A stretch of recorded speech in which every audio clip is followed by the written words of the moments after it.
Ah, is it working? It was working! Ahoy! Hi, YouTube. Okay, go, Skellies. Say hi to YouTube. Do it. Go say hi to YouTube, Skellies. Wait, where's my little...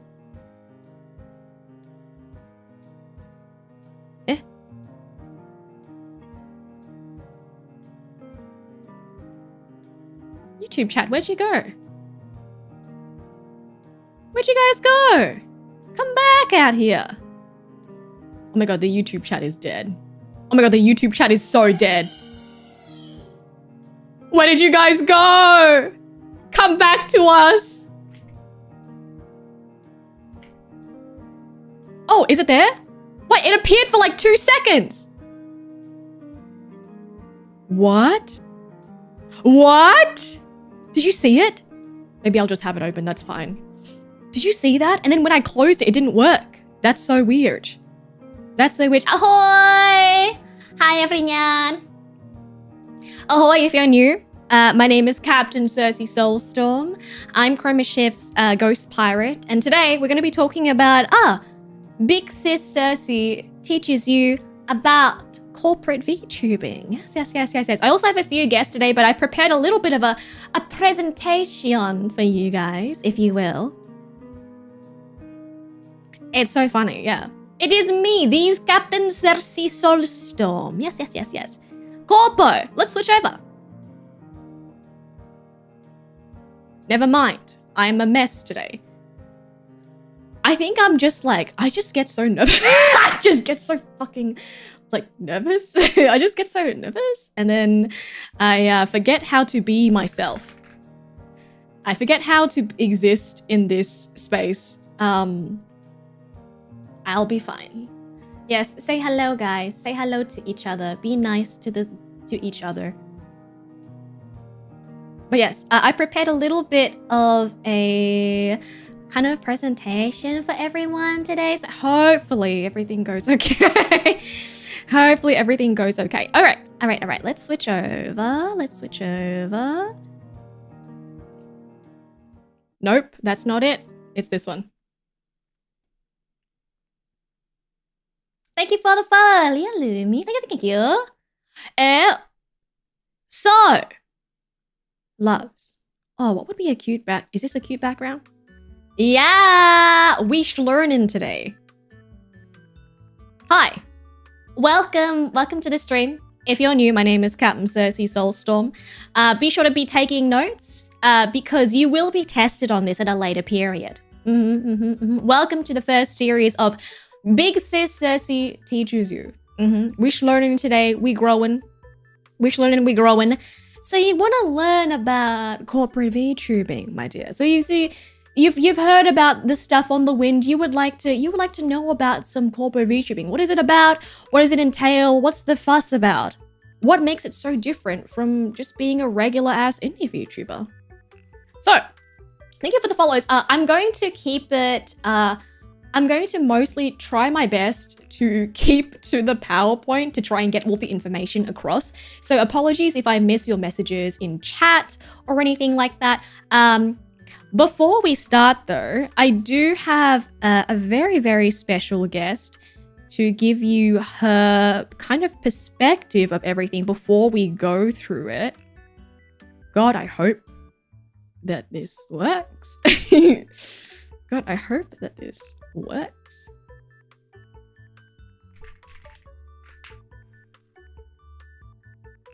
Yeah.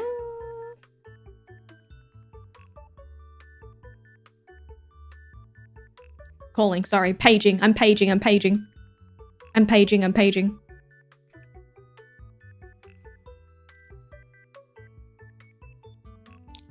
Oh, it seems the line is not available. The line is not available.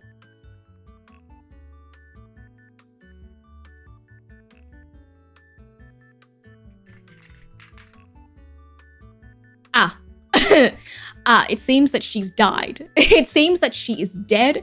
She has died. Which is most unfortunate because I do quite like her. I do quite like her. I do really love her. So I'll just have that there in case she joins. She might have gone to like do something. I'm so sorry. Okay, so let's get started. And then I guess she'll join when she joins. I don't know.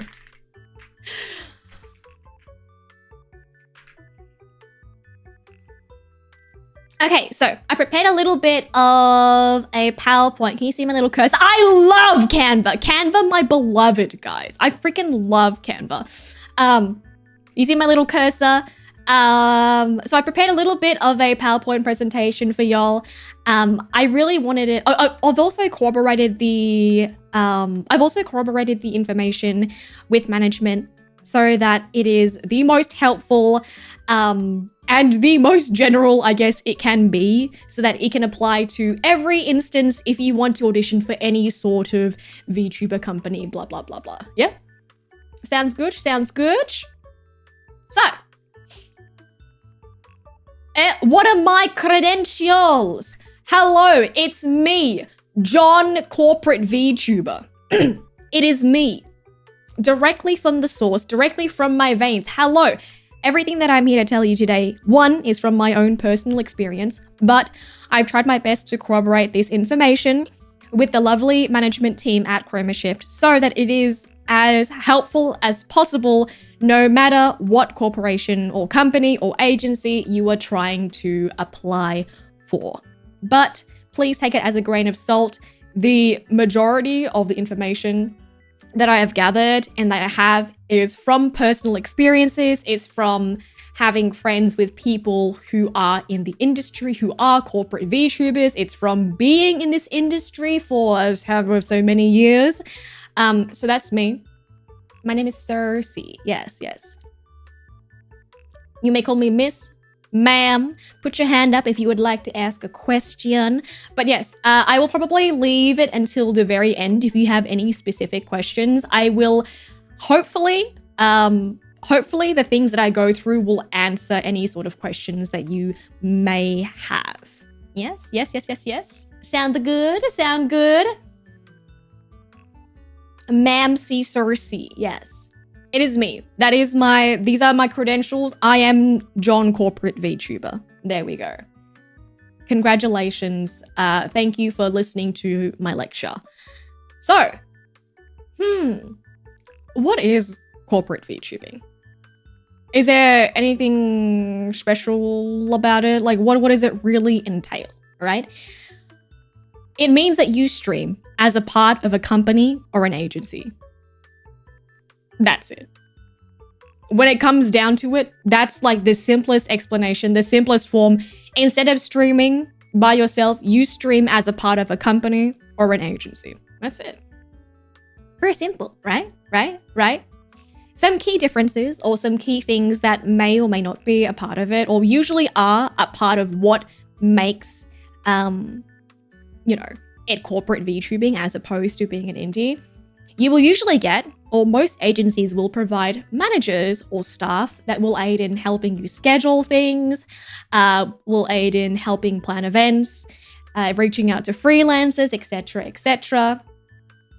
In contrast, obviously, indie VTubers are self-managed, You make all the decisions, you fund everything yourself, you're responsible for your own kind of growth.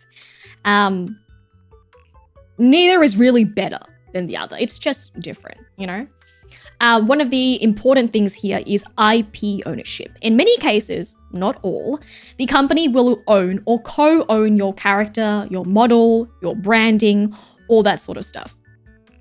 And I know there are a lot of questions about IP ownership and what it kind of entails, why companies have that sort of thing. And the reason is that once you are a part of a company, you work for the company, you are inherently an asset to that corporation, right? They own your brand and your likeness, and because you are an asset to the company, they will be inclined to invest into this asset to grow their brand, to grow their company, etc. It makes brand cohesiveness better, it's better with legal things, etc., etc. That's usually why companies will prefer having ownership of your IP as opposed to an adoption system where you have ownership of your IP. Yes. But I will say that over time, this has been a changing thing. There are companies, especially recently, that have made IP adoption a much more common practice. For ChromaShift in particular, we are open to the idea of IP adoption. I mean, we have several girls here like Tonya and Lisa who own all aspects of their IP. So it is becoming more and more common in the industry, but it is something that you will have to talk about if you get to that process of the interviews. And then branding is also pretty important. There usually is an established brand image and guidelines that you will have to follow. And it kind of defines how you are presented in the space, in the sphere, and has kind of like a clear and consistent identity. Branding and brand guidelines are pretty important when it comes to corporate VTubing. It exists not only to protect you, but also to protect the company and the image of how you are presented in terms of PR, in terms of marketing, all that sort of stuff. It's less about it's less about limiting you and deciding what you can or can't do, but more about keeping people safe within this branding. It's all about protecting that kind of, protecting the company, protecting yourself. Places or companies that have good quote unquote branding will not try to erase the identity or the personality that you have, but will focus to kind of raise it up, to focus it, to hone it. As an indie, you're kind of, in contrast, your own freaking brand manager, you're your own PR team, you're your own, the creative director, the editor, the everything, So it kind of helps to have someone or a set of guidelines who are there to set the standard of how you are perceived or how the company is perceived as a whole. Makes sense. A lot of these are, with the management and the branding, that's just like kind of normal company stuff in general. But yes, continuing on. Some common misconceptions about being in an agency. 1, an instant fame or success. Nothing is guaranteed. Even if you join a company with a large name, an established fan base, even if you join like a huge company, you still have to work hard, The company only acts as an amplifier to the skills, the talents, the creator that you already are,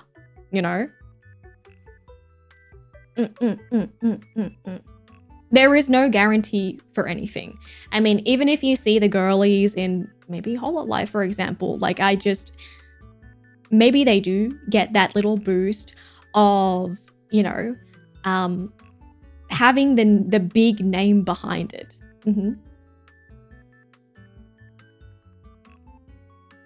Oh, when I say work, I mean working hard in general. There are a lot of things, and I'll go through them in terms of what extra responsibilities you would have as a corporate VTuber as opposed to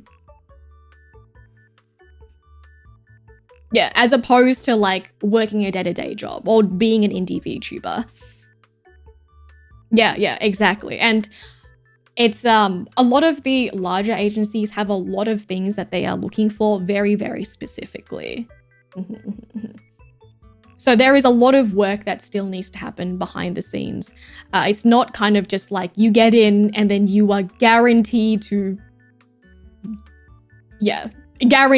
the success of your predecessors, or you are guaranteed the fame that comes with the name. It is a boost, you know. It's always it's good. It's a good boost. You get the brand name, you get the fans that are associated with that brand, but overall, it's still you that has to pilot it, you know? Another misconception, you're set financially for life. I freaking didn't spell this correctly. You're set financially for life. You're set financially for life. Unfortunately, in the lovely year of 2026, you still have to work to make a living. You still have to work, guys. This is still work at the end of the day. Even though streaming seems fun, and it seems like an ideal job for some people, you still have to work to make that money.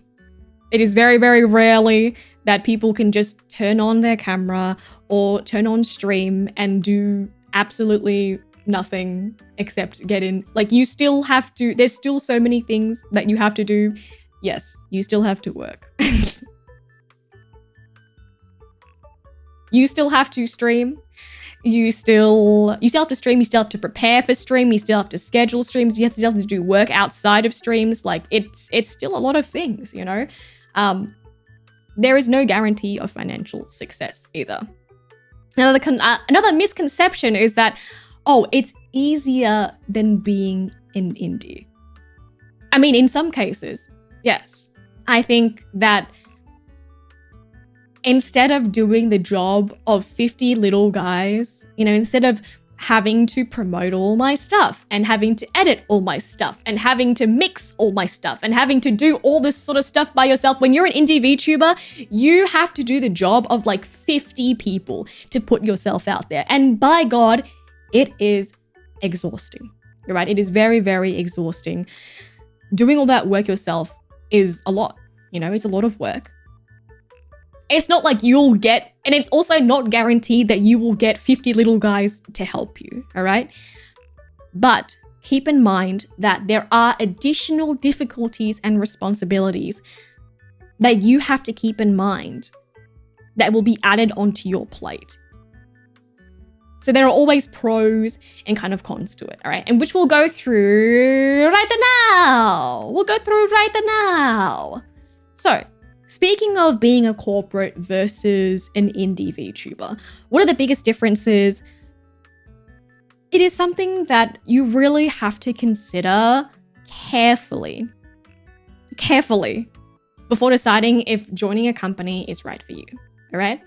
Because sometimes, you know, being in a corporate is not for everybody, and that's okay. So I've kind of highlighted the main differences I felt like I wanted to talk about. So I think the biggest thing, one of the biggest things is, as an indie, you have full creative freedom over everything. You can do whatever you want, whenever you want. You can pursue anything that you want to, when you want to. You can be as particular and anal about things as you want. If you have a specific creative vision, you can pursue that to like your utmost heart content. Like, it is the creative freedom that you have as an indie VTuber is truly like unprecedented. Like, you are your own boss, and therefore you set your own hours. You choose to pursue the things that make you get out of bed in the morning, all right? And I think that's a huge pro of being an indie VTuber. Versus, in a corpo, you have to work as a part of a team. Inherently, you are working alongside other people. You are we're trying to succeed as a whole. And sometimes when you have to collaborate alongside other people, sometimes it means that you aren't not allowed, but you have to kind of put other people first, or negotiate or step aside so that other things can come into fruition first. it means that sometimes you don't necessarily have the freedom to do things in the way that you want to do them for the sake of maybe teamwork, of scheduling and stuff like that. There is more than just you in the picture. You have to think about the team as a whole. Also, going back to branding, lots of companies will have guidelines on, how you are to be perceived and certain things that you may or may not be allowed to do, certain things that may prove as quote unquote brand risks, or, being particularly inflammatory, being particularly inflammatory on social media or something like that isn't something that would be necessarily allowed. A lot of times you have to ask permission to do things, permission to stream games, permission to do certain covers. It's a lot of bureaucracy and sometimes a lot of red tape, right? And that just goes with being in a corporation in general. It's not just you. You are working alongside a system. You are a cog in that machine, and by you playing your part really well, it helps the machine move in a manner that gets you further. You know what I mean? I don't know if that makes sense. But yes, depending on the company, sometimes you may have more creative freedom than others. Some companies will want you to do certain kinds of content and stuff like that. But obviously, it's all dependent on what company that you are applying for. Some companies, with Chroma Shift, for example, we don't really have any restrictions on the kind of content that you want to create. Oh. I can't hear you. Oh, why? How No? come I can't hear Ruby? What do you mean? Wait, give me a second. Yeah? Really? No, it says you should be able to hear me. I can't hear Ruby. Can everyone else hear me? Wait, huh?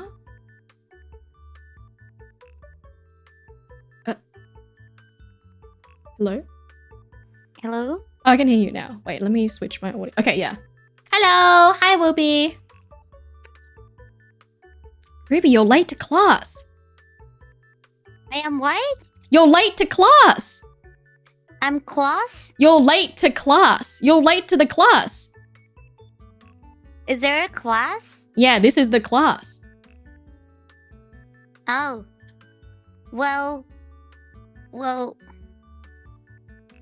I have bad news. What's the bad news? There's a reason why I'm late. What's the reason? I'm kind of scared of your answer. You cut out. I didn't hear anything. I'm sorry. I am not playing Valorant, I swear.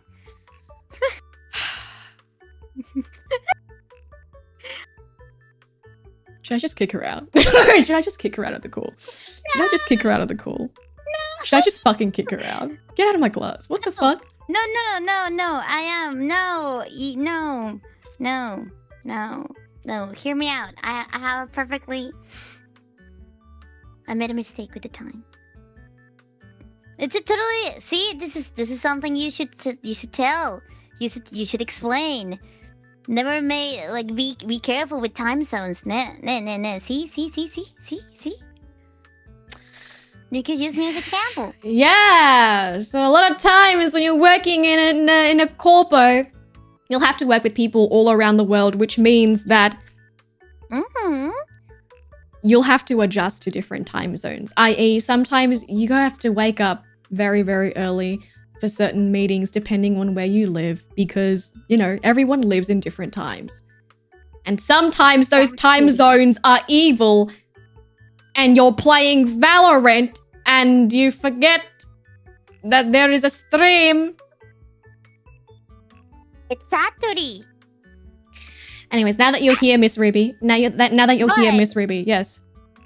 But you know, but there is something. This place is lost. But you should understand that sometimes you're lucky and your time zone is very similar to the other person, even though you're like continents apart. The show. Yes. Very lucky. You are so lucky.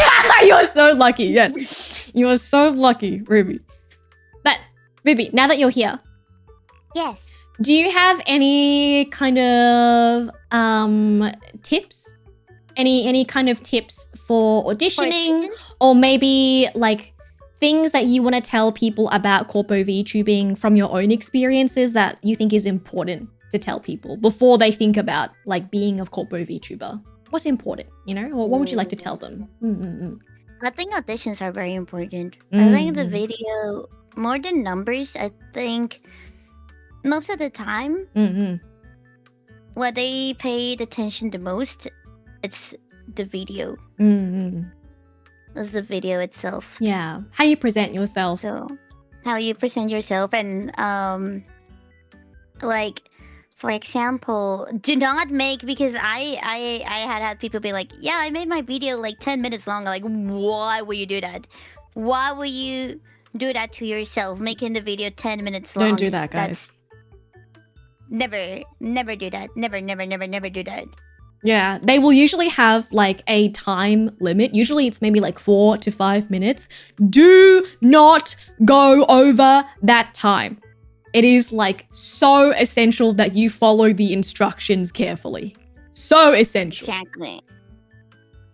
And I would say like keep it very brief. Oh, this fucking game is lost. Okay. I said keep it very brief and focus on what you can do. Lie a little bit if you can. Don't say that. But what? No, don't lie. Don't lie. Lies are fine. No? No. Please don't We lie in don't your lie? application. Please don't lie in your application. I do not condone, Chroma Shift does not condone this message. What about small lies? Tiny little lies. Don't include the lies. It is, please. I'm I'm not gonna saying cry. like, okay, if you committed like tox fraud, don't say that you didn't commit tox fraud, but I'm saying like, you know, if you can't sing, just say, yeah, sure. I know how to sing, yeah, that kind of stuff. No? No. No. Nope. I honestly think that you really don't need to include any kind of negatives in your audition, like at all. You should focus on like the positive things. Instead of being like, I can't sing, be like, I'm really good at dancing instead, you know? Also, pay your taxes. Oh yeah, I gotta do that. Thank you for reminding me. But My needless to head. say, another tip that I give to you is for auditions, try to be creative, but not too much. Remember, it's a job application. It's not like you're being hired to be you're not Mr. Beast, so don't try to go overboard with like, The edits. what would I have it if I will be like stride on a desert island? No, it's just like, it's a job application, so be creative, like showing with your portfolio and that kind of stuff. That's But a good don't tip. overdo it, because people like, you know, try to use a TikTok format, but don't overdo it. Yeah, I That agree. I think like it's more important to convey what you want to kind of say in a concise and really clear manner, instead of like being really ham with the editing or trying to gain their attention in like another way. It's more important that you come across like authentically. Yeah. And do not be like me. I doxed myself on my audition. I mean, it is like anonymous. Like no one outside of the company should have access to your application and information, so it should be okay, you know, because they will need your real name and stuff like that when you go through the contract anyway. But always practice internet safety, guys. Always practice internet safety. Cersei, question. Yes, dear. So for your audition, Mm. were you creative or were you like concise? I did a little bit of a creative approach in the beginning, but I think that I was very concise with it. Hey, I want big but don't curse. I have a sexy voice. I actually did put my voice as one of the points. Really? Mm. Oh god. Yeah, man. I You gotta believe gas yourself up. I was okay. And it worked. I mean, it did work. It did work. For my audition, yeah, I had.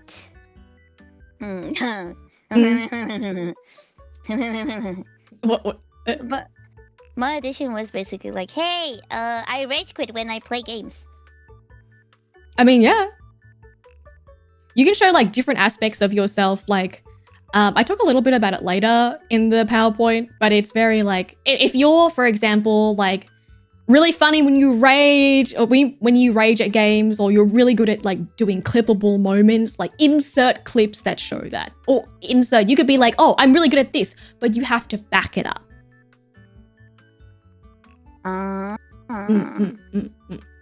Otherwise, you could just be saying anything. Okay, so I feel obliged to tell, like, I feel forced. I feel like obligated to go back to the white lies topic. Lie. No, don't lie. Yes. Don't listen to her. Lie. This is not a message approved by John Chromoshift. Don't listen to her. Don't lie. Stop lying on your job applications. Then you get in and then you have to fucking perform and then you're like, this isn't even me. But, I mean, what's wrong with a little lie? Lie bad. Lie bad, no? Why lie bad? Lie good. What lie would you be putting on your application as I'm a gamer.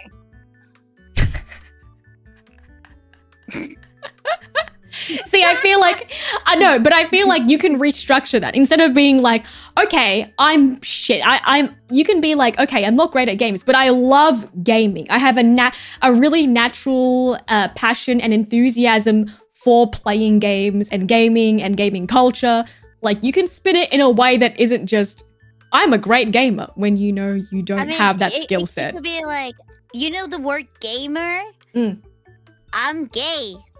We're working on the mirror part, but for now I can offer you the gay part, huh? You can say that. That's funny. That would show that you're like, okay, you know, I have a sense of humor. I have a sense of fucking humor. I can play that way. Honestly, I would keep it a little bit more professional, you know, because again, it is a job application. We just saw a glimpse of CERSEA as a human resources department. Funny. Pass. Haha, anyways. No, it's... Anyway. She's lying. I have had many jobs in my lifetime, and I've done many job applications. So I think... I lied in all of them. Wow, okay. I'm just an idiot that doesn't lie then. You know, well, frick me. Okay, but for this one, it is better to be honest. Yes. I've gotten most of my jobs with the lies. Like, do you know how to use Excel? Yes. You don't know how to use Excel? No, I did, but back in the day, I didn't know how to use it. But did I say I knew how to? Yes, I did. Did I freak out when they were like, can you do this graphic with the percentage, blah, blah, blah, blah, blah, and the sales were like, please. Yes. Somebody save me. And then I was like, Google, how do I do this? Bitch doesn't know how to use Excel. I'm trying to get into my company, doesn't know how to use Excel, bro. Fuck. God damn. I mean, they asked me, do you know how to use Twitch? That was a question I got asked. I say yes. I did not know how to use Twitch. You can always learn. It's better to be honest than to honest and then not set up yourself to fail by setting unrealistic expectations with your employer. You can always learn and they can give you the resources to help learn. But if they think that you're already a master, they can't help you. Then you gotta do that shit by yourself because you dug yourself into your own hole. You like holes? Do you like holes? No. Oh.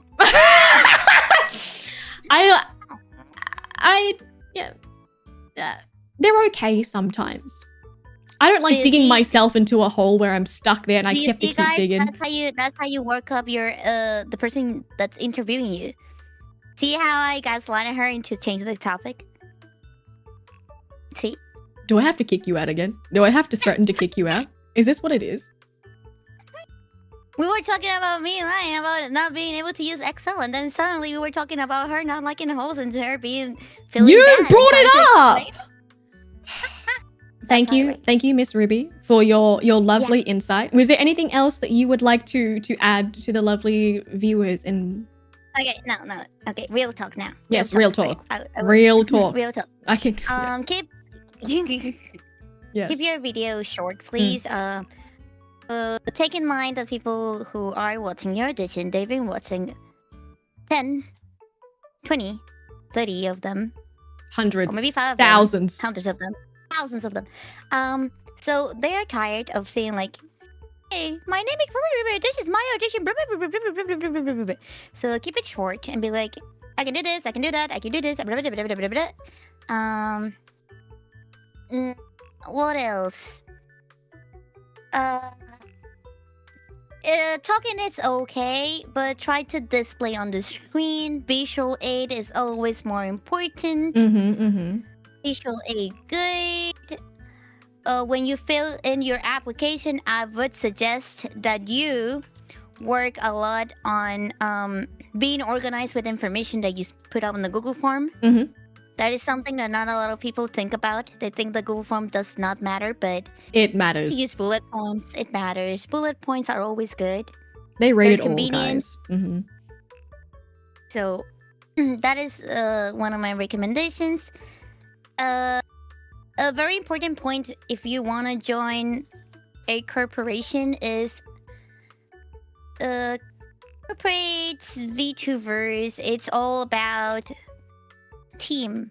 Team. That's why we get along so well, right, Ribby? Right? That's why we love each other, right? We love. They just have to put you. They just have to put you in the same team with people who are as degenerate as you are. So that's why we work so well together, isn't that right? Okay, I won. Okay, I won the game. So okay. Okay. Now I'm here. What? Sometimes I have to close my eyes. Sometimes I have to close my eyes to like.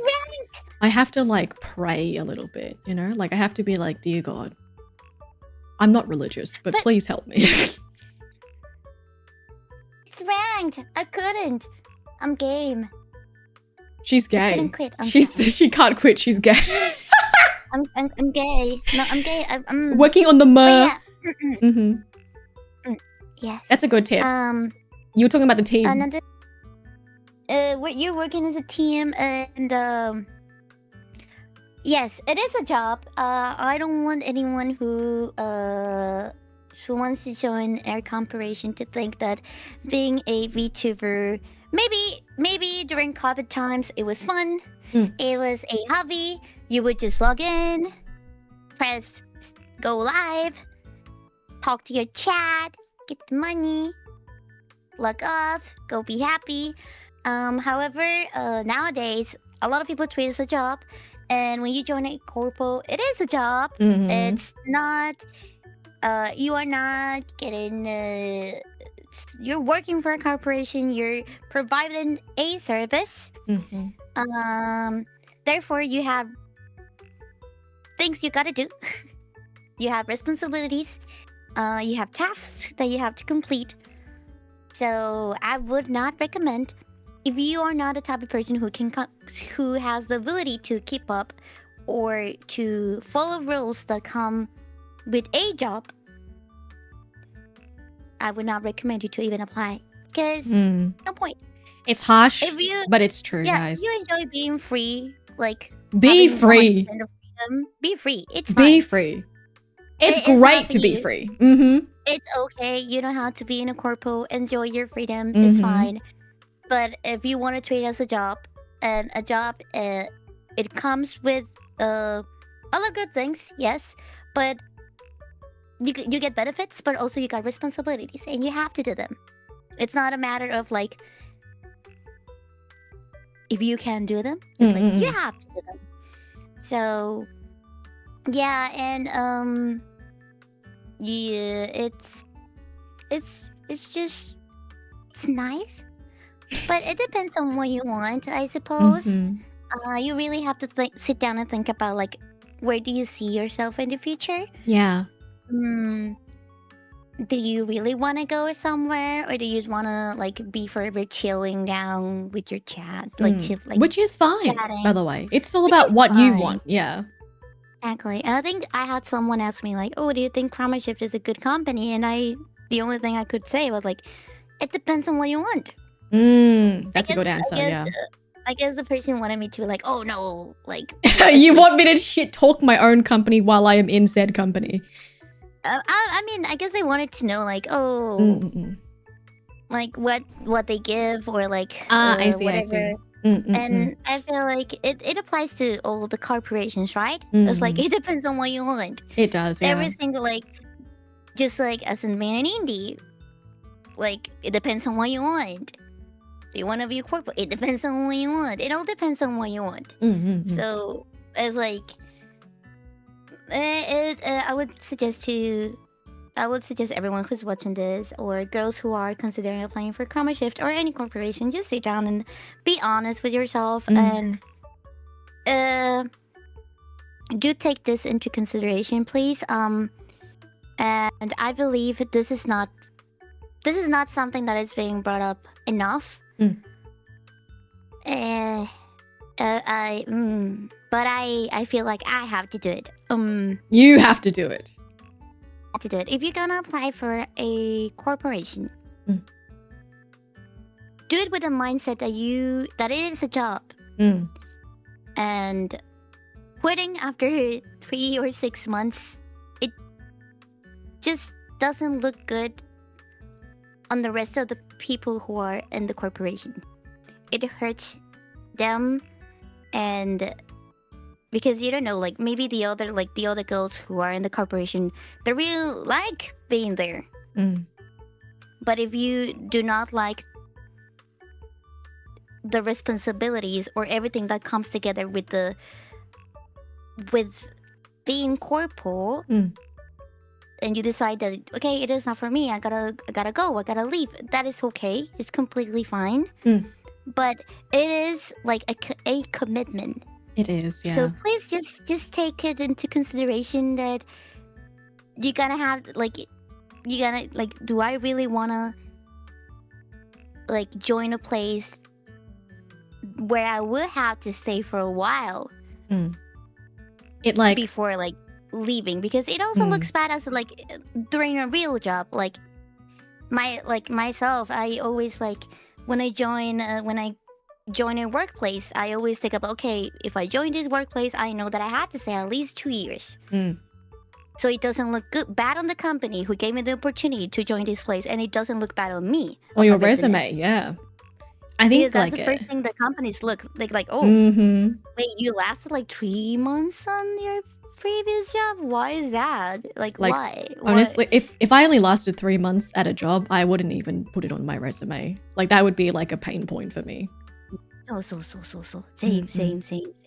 So I say like it just depends on what you want, and if you want freedom, go be free. It's okay. But I think it goes back to that point you said earlier about like it being a team environment.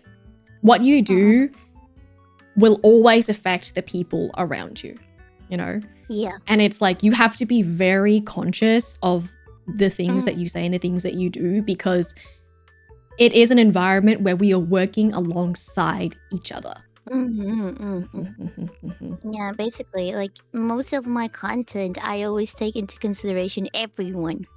every Mm-hmm. single girl, and I think Cersei does the same. Like I remember Mm-hmm. it was after my birthday. I think I did like Nikke with Mm-hmm. eye tracker, Mm-hmm.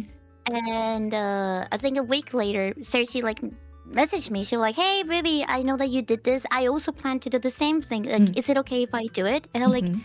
"Yeah, sure. Of course you can do it. That's fine." Mm-hmm. But see, like that's the type of like of consideration. Mm-hmm. It's just like I'll call it like having morals. I don't No, know. I feel like it's not morals. It's just like thinking of other people before yourself sometimes, you know? Yeah, so I tend to do like the same.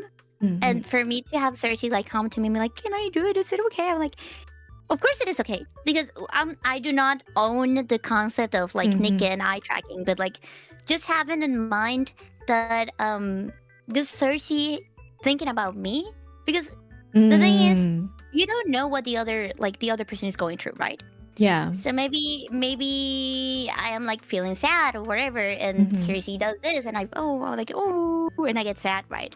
So just for decency, like, hey, can I do this? Is it okay? Like, Yeah. sure. It's all about like And I do the same. common respect for your fellow content creators. You don't know what they're going through, and it's something as simple as like checking with them if it's okay, how they feel about things. Communication is so important when you work in a corpo. Like if you do not communicate, if you are someone that like maybe like shuts down, or maybe like, I don't know, like just lets things kind of, what's the word?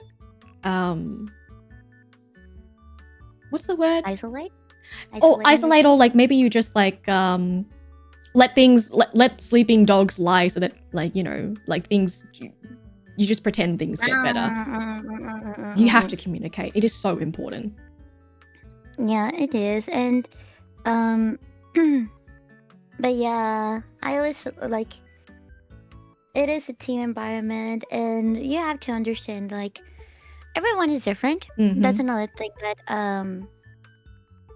like imagine like I can barely understand myself, and there's many girls, and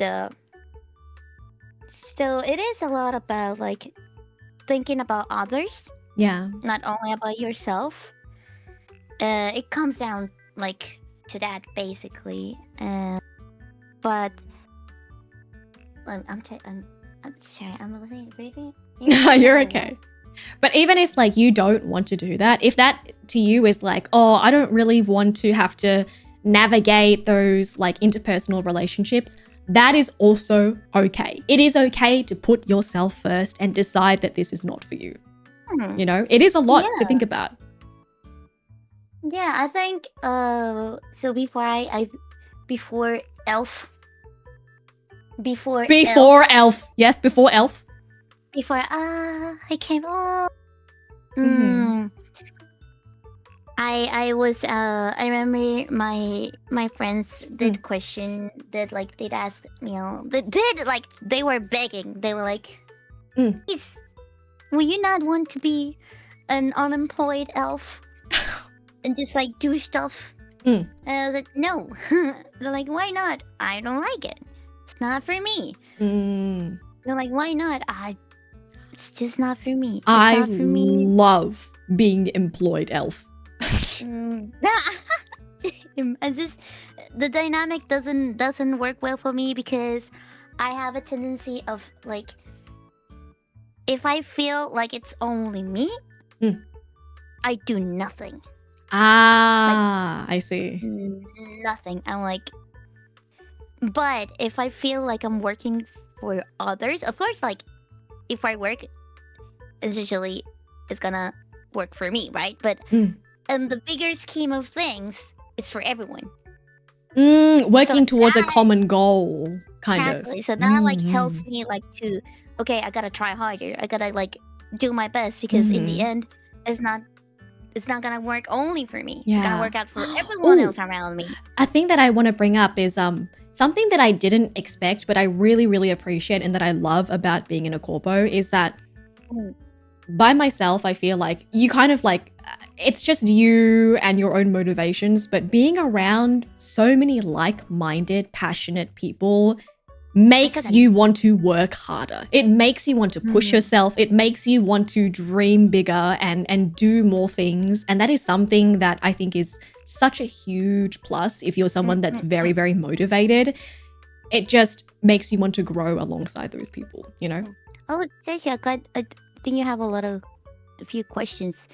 Elmo asked, a lot of corporations also have minimum term lengths, right? Yes. They will have a minimum contract. For reasons we can't talk about that, but yes. Yeah, but a lot of it was to do with, or is similar to the reasons that you mentioned before. You know, no one wants to invest into you if you're just going to leave. It hurts the brand, it hurts you, it hurts the other girls in the company. Just think carefully before you sign anything. Make sure you have a lawyer look it through and make sure of your decision. Should someone with a chronic illness try? Yes, we have girlies that do have chronic illnesses that work within Chroma Shift. I mean, isn't Vtubing like, I feel like Vtubing has saved so many people, like with chronic illnesses or like with very specific situations in life where they couldn't like do other things. And they found Vtubing, and now they're here with us. So yeah, I would say go for it. 100%. Yeah, look at Iron Mouse. Exactly. So don't feel like you have to be like healthy on 100% or whatever. Yeah, like before I joined, I was super anxiety ridden and super depressed. And the structure that like corporate VTubing gives me helps so much. But yeah, they will never look down on you for having those things if they are a decent freaking company. Yeah, that is the reason why I like being corporate VTubing structure. I do love the structure. That's what I need. I crave the structure, yeah. You know what? So it was very funny when CERSEA and me started talking because I always thought of CERSEA like someone very secure. And then when we started talking, we were like, I recognize the patterns. I'm like, oh, this woman, she's a people pleaser like me. And she has anxiety like me. Oh, no. We are all just cut from the same corp. Is there any negative aspect you find within being a corpo? I mean, yeah, I think we can talk. I can. Yeah, this is literally this slide actually. No, I guess. Okay, this is, but I wouldn't call it as a negative aspect of working specifically in a corporate. I would call it a negative aspect of working of any job. Yes. If you have a working pace, you have to drop that idea. You have to let it go. Every single company has a different working pace. Interesting. Not because you think that you will be able to pull out a project within a week. Okay, I see where you're going. You will be able to do it. I see where you're going with this. Yeah. Even if you want to go, even if you're like, I want to get this out in a week, I can do it. That's not how things work. There is bureaucracy. There is things that are out of your control that will inevitably happen. I mean, if you're an indie VTuber, you can just go at whatever pace you want. You are your own boss. You don't have anyone else to answer to. You can do that project and drop it in a week and, you know, live your life. But there's other people to consider, you know, there's other things at work. There's other people that work there. It's just what happens in a corporate job in general. Exactly. That's just jobs. It's just jobs, you know. But as a within a corporate,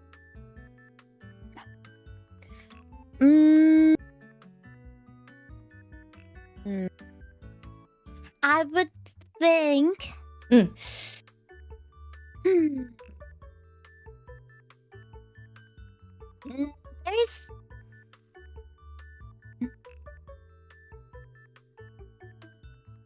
Don't it? I think that's it. Is it the biggest negative for you? That is pretty... It can get pretty frustrating, especially if you want to pursue certain projects or you want to do certain things. It's just sometimes not within your control. And that's like, I think one of the biggest lessons that I had to learn within the first year of being here is that like, unfortunately, sometimes you want to do 50 million things, but there are other moving parts at play. And it's not anybody's fault necessarily, okay? It's not anybody's fault. It's just the nature of how corporations work and run. Yeah, in general. I guess that's it's basically it. Like there is bureaucracy, like for pretty much everything. Bureaucracy. Yeah, like for pretty much everything.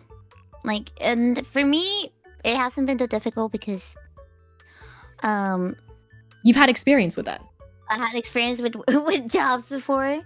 So Yeah. it's like, if opportunities come along, I'm like, yeah, I would do it. If I see stuff that is happening and we don't get it, it's like, it is what it is. So because I'm used to it, but I would think that if you are indie and you're used to go to many like conventions and stuff and then you join and you're like, oh, why did this didn't happen? There's reasons. And sometimes it's just so out of your control, you know? Sometimes out of your control. Sometimes like the timing didn't work. It was bad timing, and it just didn't work out. So, and you gotta be like, oh, it's cool. It's maybe maybe next time. Maybe next time. So it's also so. Mm-hmm. I hope I can join your corporate. You should apply. Shoot your shot. Hell yeah. Actually, Poco is she's gonna have her own company. She's opening one. Only cute blue girls allowed. We couldn't make the cut, unfortunately. Only blue. God damn it. Yeah. Wish me luck. Nipple me, I will. Never mind. You're in. We decided. You're in. Just a addendum. We don't decide anything. Don't message us about anything. We don't make any decisions. I just work here. All right? We just fucking work here. Thank you.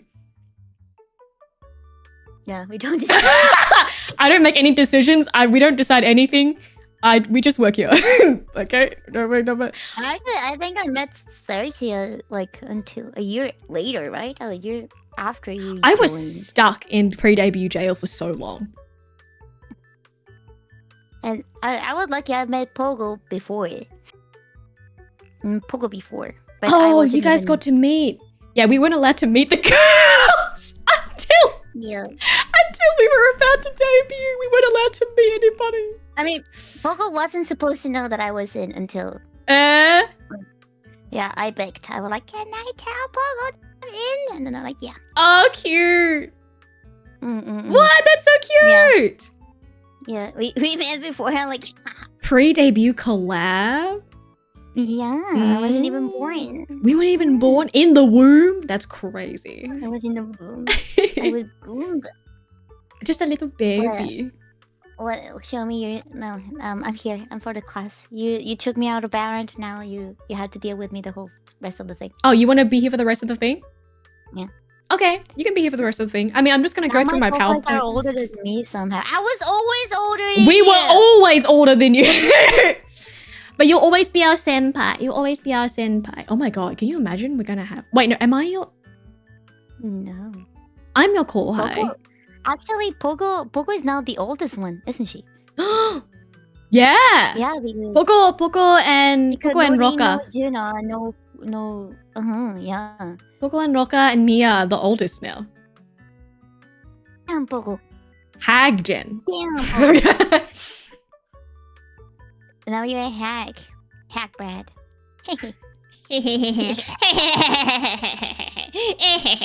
But thank you, Miss Ruby, for your insights. I really appreciate it. Thank you, For Ruby. my incest? Your insight, your like Okay. your experience, your opinion. You know.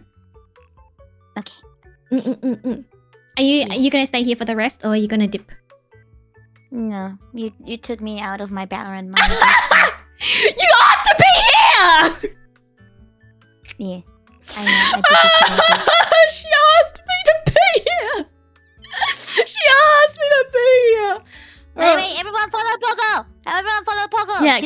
Hi. Yeah, Follow. go check out Poco. She's cute little raccoon. She's cute raccoon.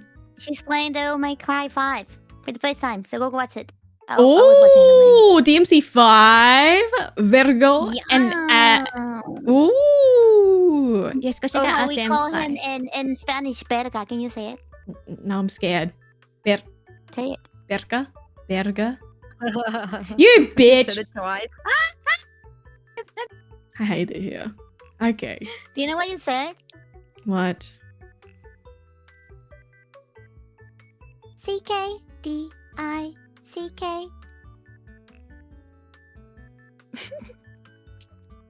Should I kick her out?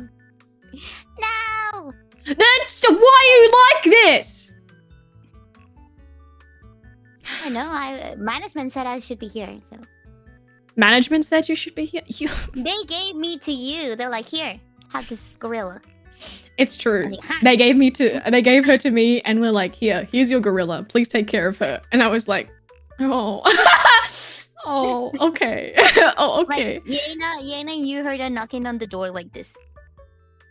Then you open it and like, Just a child, wait, yes. yeah. A child. Oh shit. Now I have a child. Okay, before Ruby joined, we were talking about the differences between corporate VTubing and indie VTubing, right? Feel free to interject whenever if you have an opinion, Miss Ruby. But I will have to ask you to behave in the class. Oh, God damn it. Yeah. But as I was saying, the structure, we were talking about the full creative freedom versus the structure of being in a company. And this might be a negative for some people, but for people like me and Ruby, for example, I love the structure of being in a company. I love like the scheduled like meetings and the schedule of doing things at a certain time. Like I crave that sort of structure.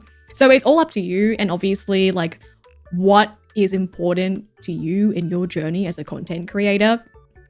If this thing doesn't seem like it's worth it, I mean, taking away your full creative freedom is a lot, you know? The next thing that is a huge difference is the revenue split and the contracts that are associated with it. Obviously, if you're an indie VTuber, you get the full cut of basically all of your revenue, all of your income streams. They go all directly to you, right?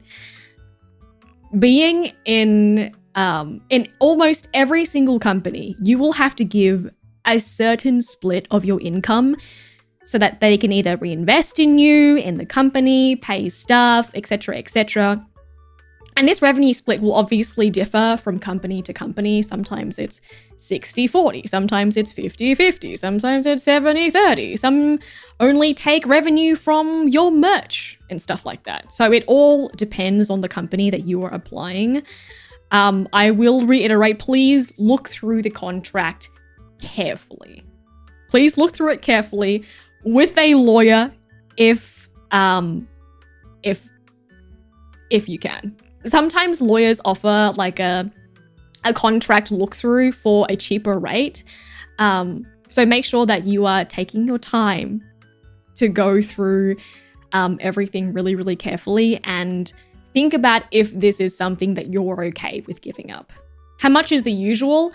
I would say that, is this something that we should talk? I don't think, nah.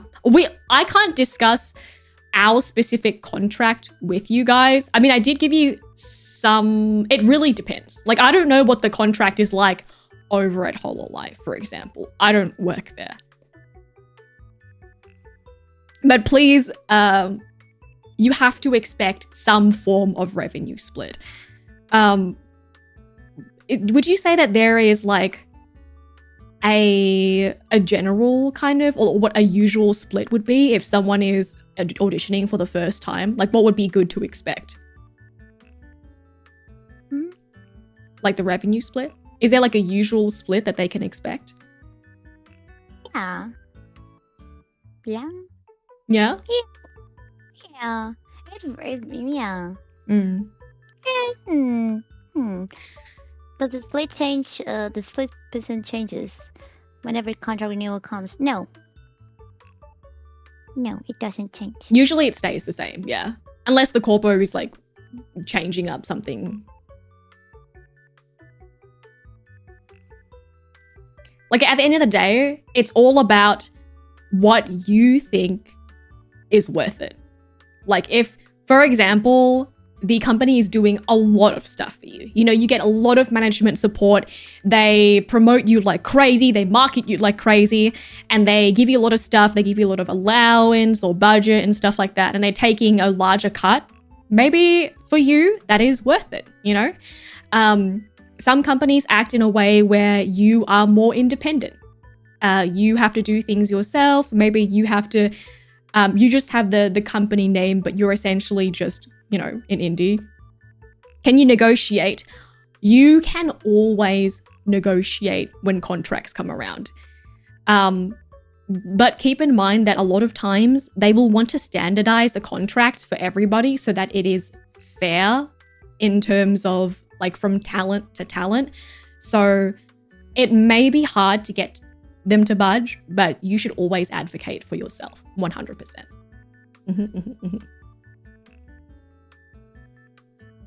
Yeah, agree. So platforms take a cut, the payment processors take a cut, and the company takes a cut. So you have to really think about like, okay, if I'm earning this much, if I earn this much as an indie right now, right?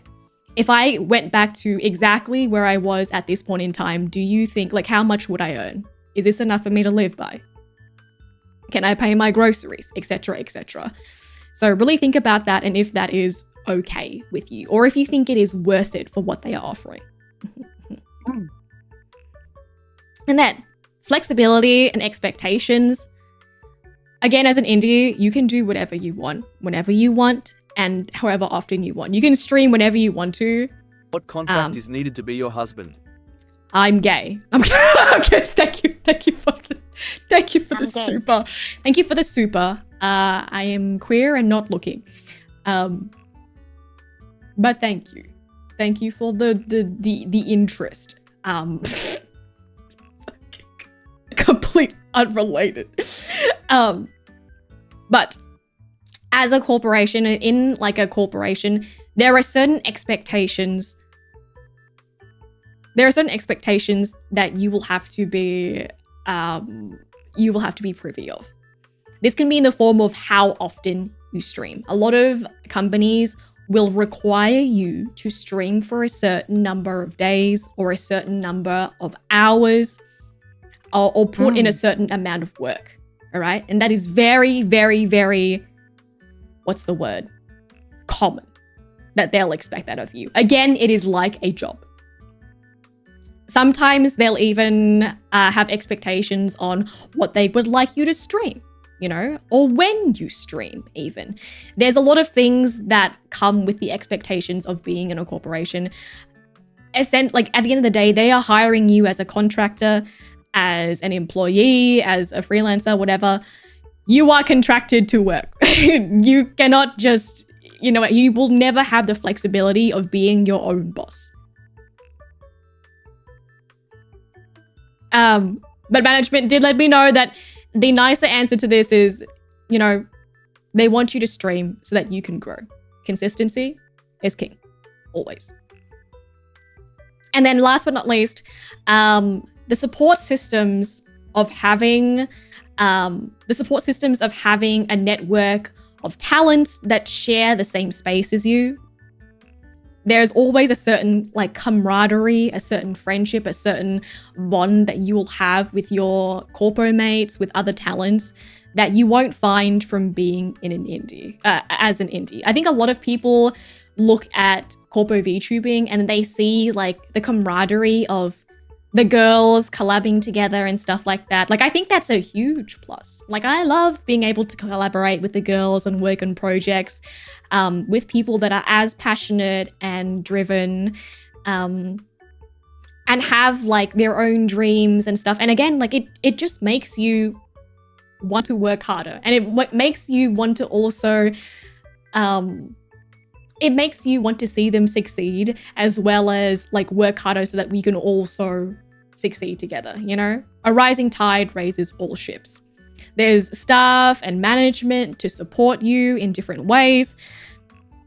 And this thing here that I wanted to talk about, the industry connections, it may be difficult to establish yourself in the space as an industry without having the necessary industry connections. The VTubing space is very small. It is very small. It is a very small industry. And sometimes corporations, freelancers, conventions, etc., a lot of those opportunities are about who you know. Networking is huge.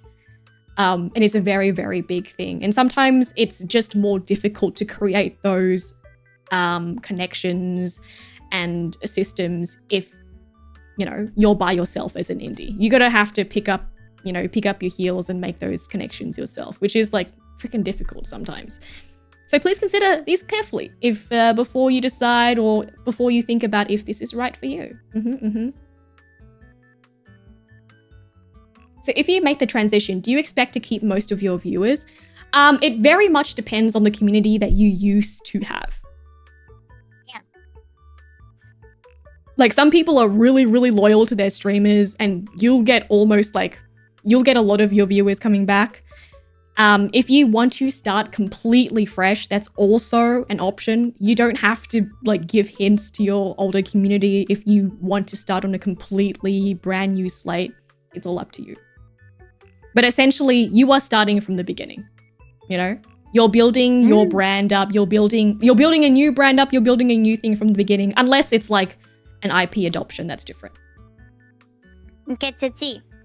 I got a question. Yes. How will you reassure someone who is scared of starting with a new face?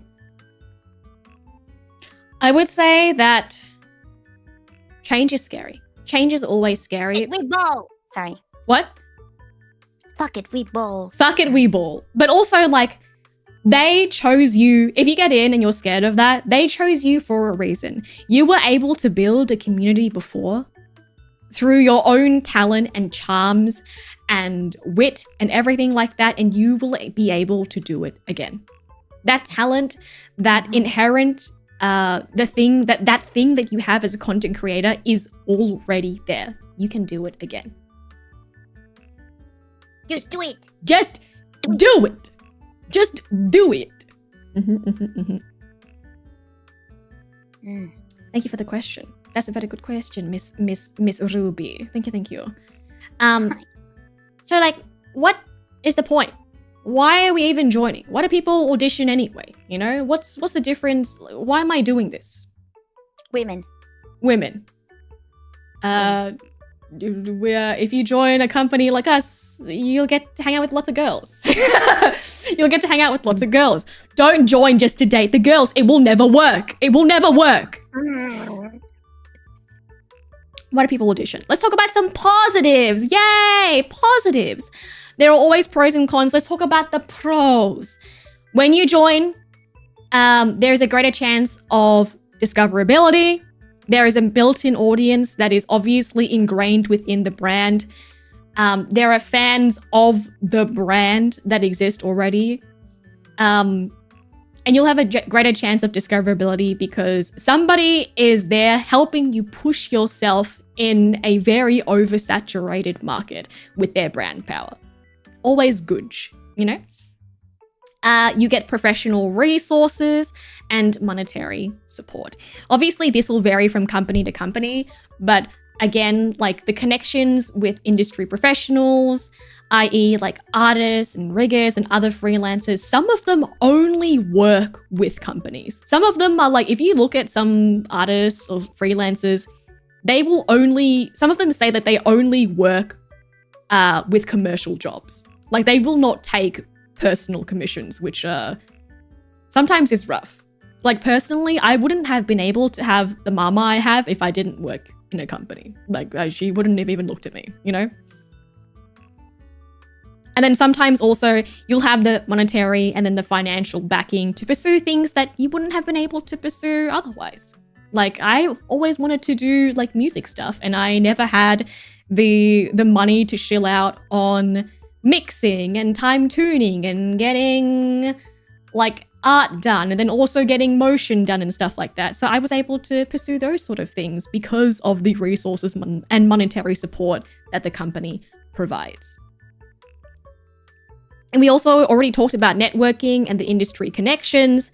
It's all about who you know. And if you're bad at networking, like me, and you're scared of talking to people, they can help you with that. A lot of times it's like established things that already, or connections that they already have within the industry that you're kind of like dipping your toe into or are now available to you. Yeah, Yes. I do not know how to network and I hate it. Me too. I'm very, very bad. I'm not very good at all. But that's what the company is there for. Yeah. Yeah. Once someone mentions the word, oh, yeah, for networking, I'm like, but nope, I just disappear. That's the way you can lure Ruby away. Just say networking. And she's like, I disappear. Bye-bye. I go, "Burp." It is rough. And it definitely, I think having like the company do it for you or like having the backing of the company helps a lot with making those connections and with, you know, with sponsorships, with, you know, meet and greets, with conventions, with all those sorts of opportunities. It's hard work to network and do that sort of stuff and advocate for yourself. And then always, also, there's always like the career goals and skill progression. It'll help you achieve career goals. Maybe you want to do stuff like, I don't know, have your own concert or make your own album and stuff like that. Things that you wouldn't be able to pursue or do on your own. Yeah. Having the support of other people may help with that. The professional resources and monetary support may aid with that.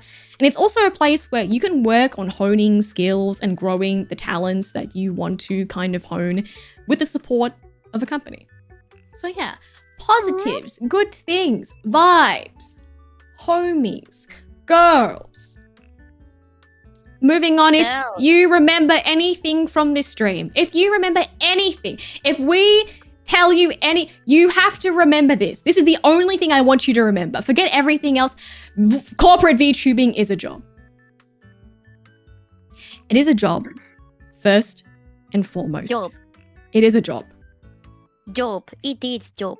It job. Good. is job. In this economy, a job? Yeah, girl. In this economy, a job? Can you imagine? That's crazy. Oh my God.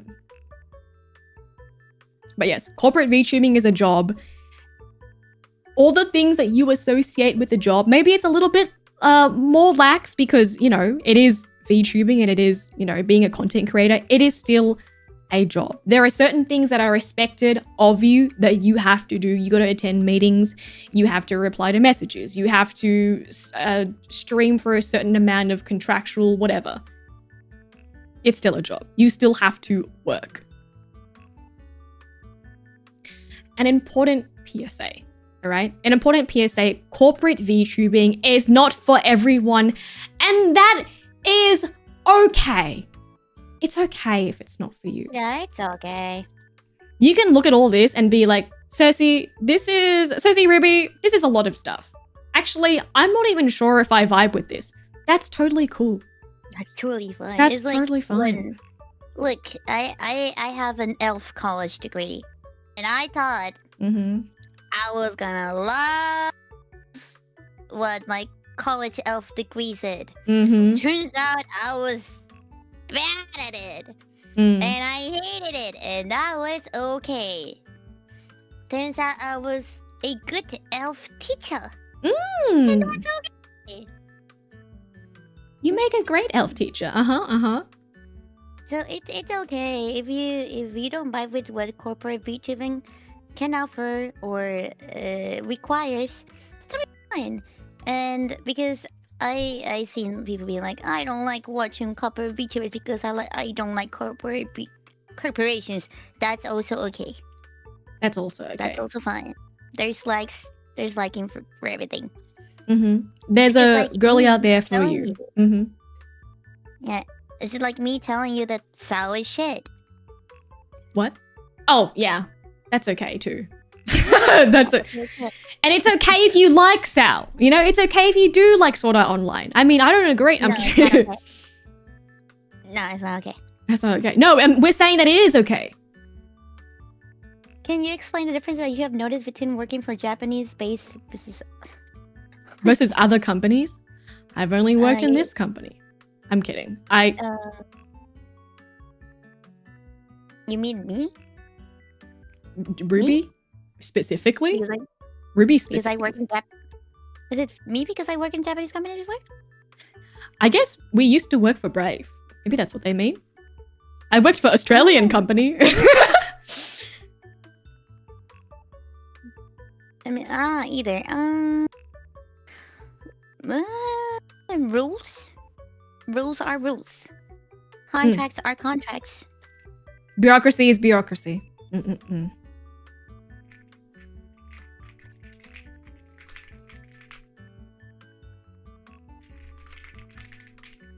It's nice that you have. It's nice that you have stuff, but contracts are contracts. Yeah, there's always pros and cons to everything. NDAs are NDAs, yes. Unfortunately, we can't share too much, obviously, about the differences because I'm not sure how much that would break into NDA. But again, it's all about like what you hold important in what you want to pursue. It's all based on what you want, basically.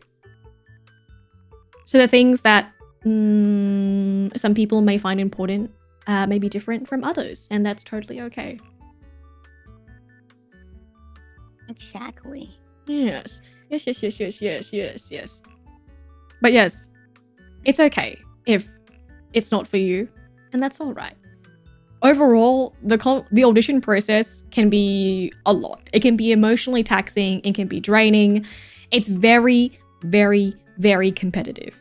I think last time they opened auditions, it was like, we got like thousands of applications. Yeah, that's what they told me. They got thousands of applications. And I was like, oh, that's kind of crazy. That's kind of insane, you know? It's kind of insane. Will you advise to those applying for a corporate to not get attached to the character they're going to be at a company? Eh? Oh. Not get attached to the character? I'm very attached to CERSEA. That's my baby. No, but that's a question. So I guess the fear itself, it's not about one getting attached to the character, it's about the community getting attached to the character. Why are you saying liked as if I'm not still here sitting in front of you? People like title. As if I'm not sitting here in front of you. Damn. That was a low blow. And that's okay if you don't like it anymore. That's totally cool. That's your own opinion and your own prerogative. You can decide who you want to watch. You decide if this is right for you or not. Totally okay, dear.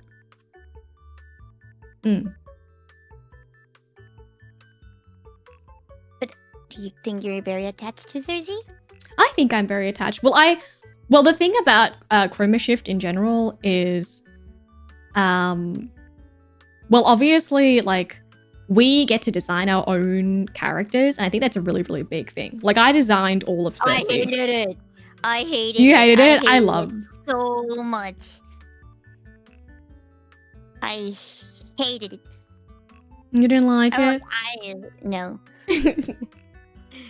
That's okay. I loved the creative freedom of being able to design my own character. So I made her outfit, I designed the colors and everything. So I mean, I think I did a terrible job with Ruby. I think Ruby is very cute.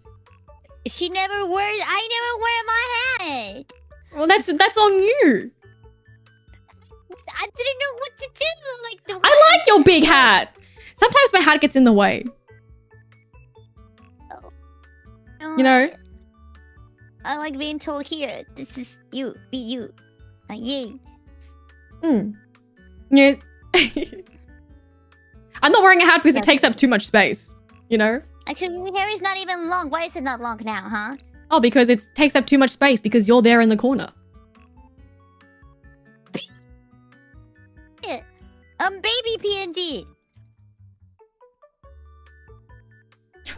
I'm baby PNG right now. Yeah, but obviously, like, over time, things will change. And just because things are different doesn't mean that inherently things are bad. If those changes over time aren't for you, please don't feel bad about leaving the community or not liking the content or not liking where the company or the direction is going. That's totally okay.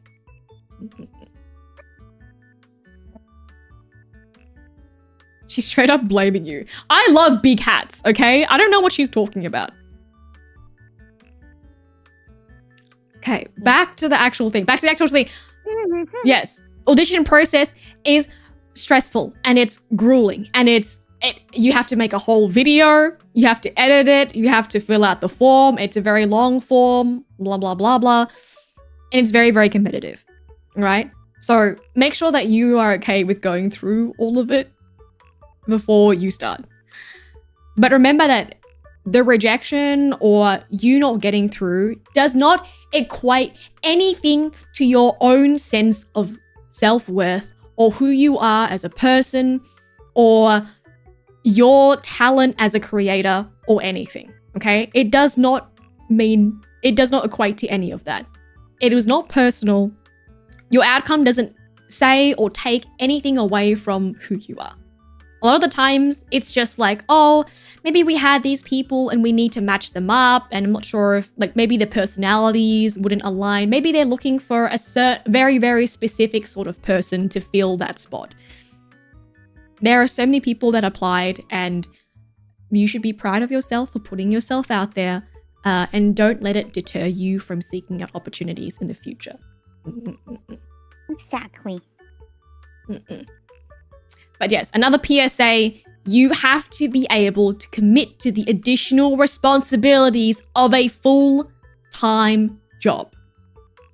All right, if you think to yourself, I can't really take on another full-time job right now, maybe I'm going to be very blunt when I say that, like, maybe corpo VTubing is not for you. And that's also okay. There's a lot of additional work and responsibilities that you have to kind of take on, that you have to make time for, that you have to think about. And that's a lot of extra stress and extra time that is taken out of your life. And if you're already, or if you're already busy with life, if you have another job that you've been at for a long time, your career is important to you, if you are in school, if you're going through something right now, it is okay to be like, you know what, I really can't take this additional stuff right now. And that's okay. Knowing your limits and putting your foot down and putting yourself first is the most important thing. Is it true that you shouldn't talk about I'm auditioning for X or I got rejected from X? I mean, I think it is the same as like if you go to any sort of job, like for example, like if I applied to work at Google, for example, and I didn't get it, I'm not going to tweet out, damn, Google sucks. I didn't get into Google. It's just about professionalism. Say it again. Say it again. Say it again. Say it again. Google. Google. Google. Google. Google. Google. Sounds good. Google. Yeah. It sounds fancy. It is a very big company, but it's kind of the same process. If you apply for like another job, you wouldn't go shouting at it from the rooftops like, oh my God, I made it to this phase or whatever of the, maybe you would just keep it to people that you're close with or, oh my God, they're making fun of me now. Google.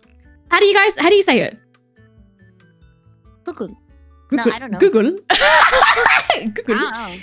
I'm not a native speaker. Google. I feel like Americans don't even really pronounce the word. It's like Google. Google. Yeah, Google. Google. Have you noticed that Americans barely Google? pronounce words sometimes? Yes. I'm out here chewing on my vowels. I'm out here like extra pronouncing words, and they don't even pronounce certain words. But like Google. Google? Oh, there you go. Google. Google? Google. Another question. It feels like one of the expectations of joining a VTuber corporate is that you'll be BFFs with the existing talents and your gen mates. That is not an expectation. You are not expected to be... I think it's very like... In any sort of job, no one's gonna like hit you up and just be like, you have to be best friends with every single person that works in your company. You have to be best friends with your boss now. No one is expecting that of you. Absolutely nobody. What is expected is that you can at least work alongside people in a professional manner. You don't have to be friends with every single person. You know, no one's expecting that of you. Trauma bonding is real though. Trauma bonding be real though. That's why me and Ruby are so close. we just talk about being depressed together. Being depressed. Anxiety. Mwah. I love Ruby. Anxiety sisters. Twinsies. Again, at the end of the day, it is a job. It's a fun job. It is my dream job. But I mean, you still have to be professional. You still have to conduct yourself in a professional manner. Yeah. Inherently, first and foremost, they're your co-workers. It's the same with any workplace. You have friends, you have people you don't get along with, but you can put on a face for the crowds. It's very much like, obviously, you're not going to be BFFs with everyone. It doesn't mean that you're gonna hate people that you work with, but inherently your personality will match well with other people as opposed to, match well with others compared to other people. And that's okay. It goes with every single workplace. You're just gonna get along with some people better than others, and that's like totally cool. No one expects you to be BFFs. What is expected is that you conduct yourself in a manner that is professional and work with people collaboratively in a team environment. Just like a real job. Just like a real job. Just like a real job. But if you think that like that is not something that you are capable of, like for example, I don't know, you may not get along with Jim in accounting, but you still need to keep a working relationship. Exactly. Maybe you hate Jim from accounting, but you still gotta go to him to get the reports. At the end of the day, you still gotta put your big boy pants on and go back to accounting and ask him for the data. All right? It is what it is. It's still a job. I hated Jim from accounting. I hate Jim from accounting. I hate that guy. He is the worst. Yeah, screw Jim from accounting. Are you saying being a corporate VTuber is a real job? You'll be surprised. You'll be surprised. C slide. If you remember anything from this stream, corporate VTubing is a job. Just remember that. If you forget everything else, if this stream becomes a blur, that's it. Just remember that. Let's talk about the auditions. Yeah, we're talking about corporate VTubing. Now you guys kind of understand what to expect about the environment and what the pros and cons are. Let's talk about actually auditioning. What are some things that companies are looking for? The number one thing, and I have corroborated with management on this, consistency is key. Consistency is so important. That is a really, really big thing that they look for in your previous life. If you are applying, if you can keep a consistent schedule, if you can turn up consistently, that is a huge, huge plus.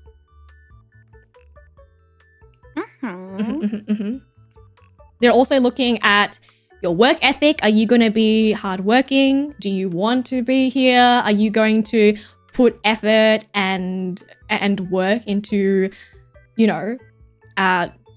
what you want to pursue, even if it's something that you maybe actively aren't really like that excited about? There are some times that you just need to do projects as a part of the company, and you just have to work, Do you have the passion and drive in you? You just need to download Valorant. No, don't download Valorant. You just need to download Valorant. Don't say that. No. Yeah. Right, Cersei? Do you have passion? Do you have drive? Do you have goals? Do you have dreams? Talk about it. Talk about it. Because Valorant. Yeah. You Valorant. see? What if you want to be the #1 Valorant player in the world? Talk about that. Like Talk about. Cersei. No, not like me. Not like me. Don't listen to her. I don't know what you're talking about. And it's important that you have. wanna play Valorant with Oh us, my don't god. No, I don't. I don't want to. A clear personality and brand identity. Know who you are and how you want to present yourself. Ability to work within a team environment. If you've worked in other jobs before, like in an office environment or other jobs where you're working collaboratively, that's also a huge plus.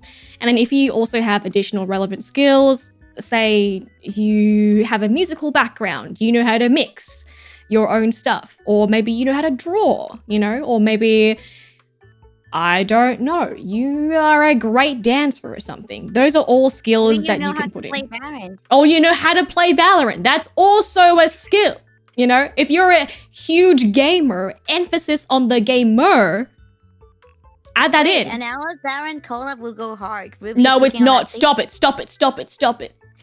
Like, if you Yeah, are like a because pro Dana, Valorant we- player and like you're entertaining to watch, you should add it, you know? You should She doesn't definitely wanna talk tell about you it. guys. Oh my But god. Yana and me are asking her to download Valorant. Stop it! Hey, so what does the audition process look like? I'm just gonna ignore her now. Audition process, what does it usually look like? Before applying, please do a thorough check of your social media. Remember, it is a job. Valorant. It is a job, all right? It is a job. If there is anything on there that you don't want other people to say, or we want people to see, make sure that you check that before you submit it. Usually, most companies will ask you to do a short video introducing yourself in character. Again, there will usually be like a like a maximum time limit that they ask you the video to be. Like they ask the video to be. Please respect that time limit. If you cannot follow the simple instruction of making the video to that specific time, it just goes to show that you cannot follow instructions. It will only work. I know you are very excited and you may have a lot of things to show, but it is most important that you are clear and you're concise with your audition and your video. It'll only work against you if you submit something that is super, super lengthy. Again, they have to go through so many things. Make sure that your video represents you. It's a great way to showcase what you have to bring and the skills and talents that you have. So make sure you're taking full advantage of it. And then you'll usually also have to submit like a formal application. Usually it's like a Google form with lots of questions. These are very typical of any application process. Why do you want to apply for this? Why do you want to work for this? What are your dreams? What do you want to create? So make sure you take your time and fill this portion out carefully. Make sure to do grammar checks and spelling checks. It's all very important, all right? They do read it. They do go through and they do read it. So make sure you take the time to fill these out carefully. There will always be a background check. So make sure that the image of yourself that you want to portray matches with how you are perceived on social media, the stuff, your different accounts, like your Twitch, your YouTube, etc., etc. If there's anything that you're like, oh, I'm not sure about, it's best to take it down. And then usually have the interview where you'll have like one or more people that'll talk to you once you've passed the initial phase of auditions. Just like any job process, very straightforward. Yes. Yes. I have a few more slides and then we'll get to Q&As. So some audition tips. Questions. Yeah. Audition tips. Oh. I got some questions from anonymous viewers who may have something. So yes, we'll go through those later. And I think I might bring on another special guest as well. So my audition tips. Be yourself. The best thing to be is your most authentic self. Don't lie about who you are or Lie. to pretend to be somebody else. The best version of you is you and authentically you. They don't want. Question. I did lie. I did pretend I was a fluent English speaker. Don't lie. don't lie. No, I do think I got better with time with English because of everyone here in Croatia, but I wasn't as fluent as before. I cannot answer that. I can't. I wouldn't. I personally wouldn't lie because it sets an expectation of yourself to perform in a certain way. Like, it would be so much easier if you were just like, yeah, I mean, I'm not 100% fluent, but I would love to be. Like, I'm working towards it. Go. That's how you have to lie. Nice. Okay. Oh, in character, do you need a model? So obviously, if you're applying for a VTuber company, it is best to have some sort of model to represent yourself, because again, you are applying to be a character and asset to that company. So there are so many, if you don't currently have one, there are so many resources available. You can get one of those customizable models. There are prepaid models that you can get on Booth. It just shows like how you can insert yourself into a character, how you can make a character come alive. It shows a lot of your skill in entertaining and streaming in general. So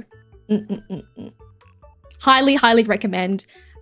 They do say that it has to be in character for a reason. In character as in it's still you, but it's you as a, if that makes sense. Yeah, the customizable models that are available on the market have... Yeah, they're very cheap as well. Yeah, it's maybe like 50, 60 bucks, and you can still use it for streaming too. I feel like what was it? Like, it's so much easier to start VTubing now. There's so many resources out there, so make sure to check it out if you are interested. I definitely would heavily recommend, though, using a model, any model, you know, doesn't have to be like the most high quality thing. Give me a second. Okay, I got a ping from management. You want to be able to put your best foot forward. So think about what would make you the most memorable. Okay, and then obviously, oh yeah, those new models are insane. Yeah, there are lots of free ones out there as well, depending on like, you know, how much money you want to invest into something like that. Make sure to triple check your mic and audio setup. Guys, audio is so important in streaming. If they open your video and they can't even hear you, or the audio balance is off, it's so bad. It looks really bad on you. And it's such an easy step that you can take to put yourself, to put your best foot forward. Okay, just make sure to triple check your audio, triple check your video. Be concise and clear with your answers in the form, and also how you speak and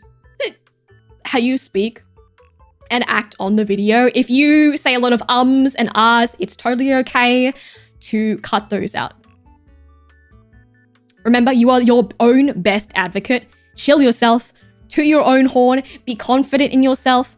Also, just double check all your spelling and the files and everything before you submit. It's really small. It may be like, who cares about that? But it will add to the professionalism and how you appear and everything.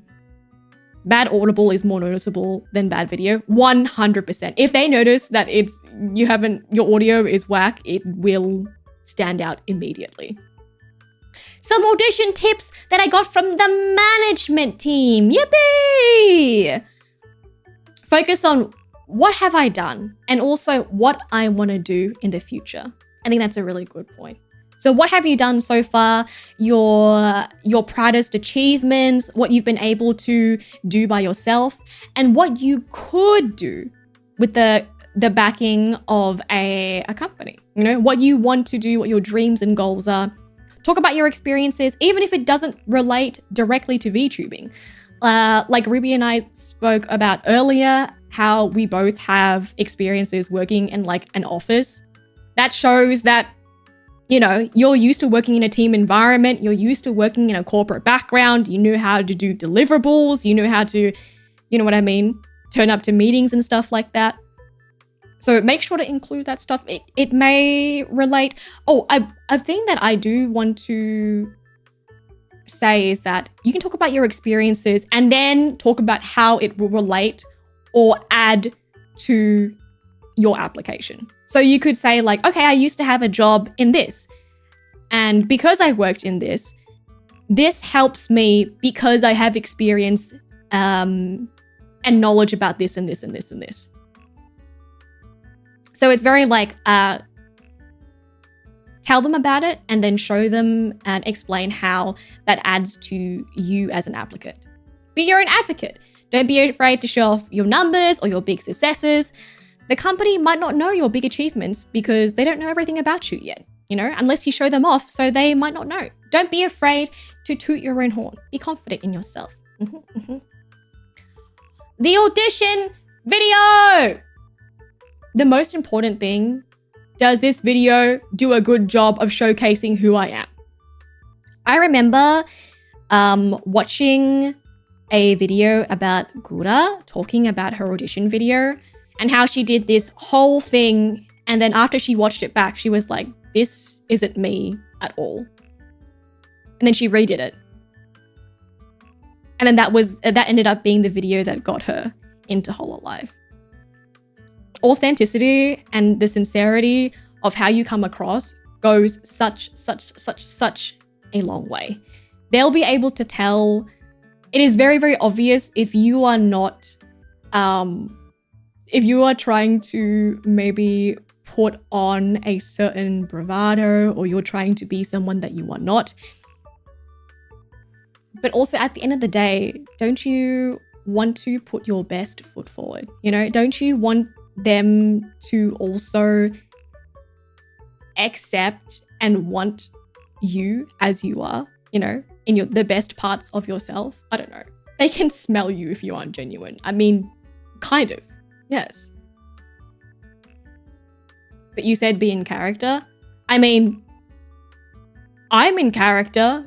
It doesn't mean that I'm not myself. I think this goes, it's a little bit difficult to explain, especially with VTubing. But when I say like, oh. Someone wants to come in. Oh yeah, you can come in. She can come in whenever. Oh, I'm screwed. Oh, I'm so screwed. Oh, I'm so screwed. Do you have to go now? Okay. No. Oh, okay. Oh, boy. Okay.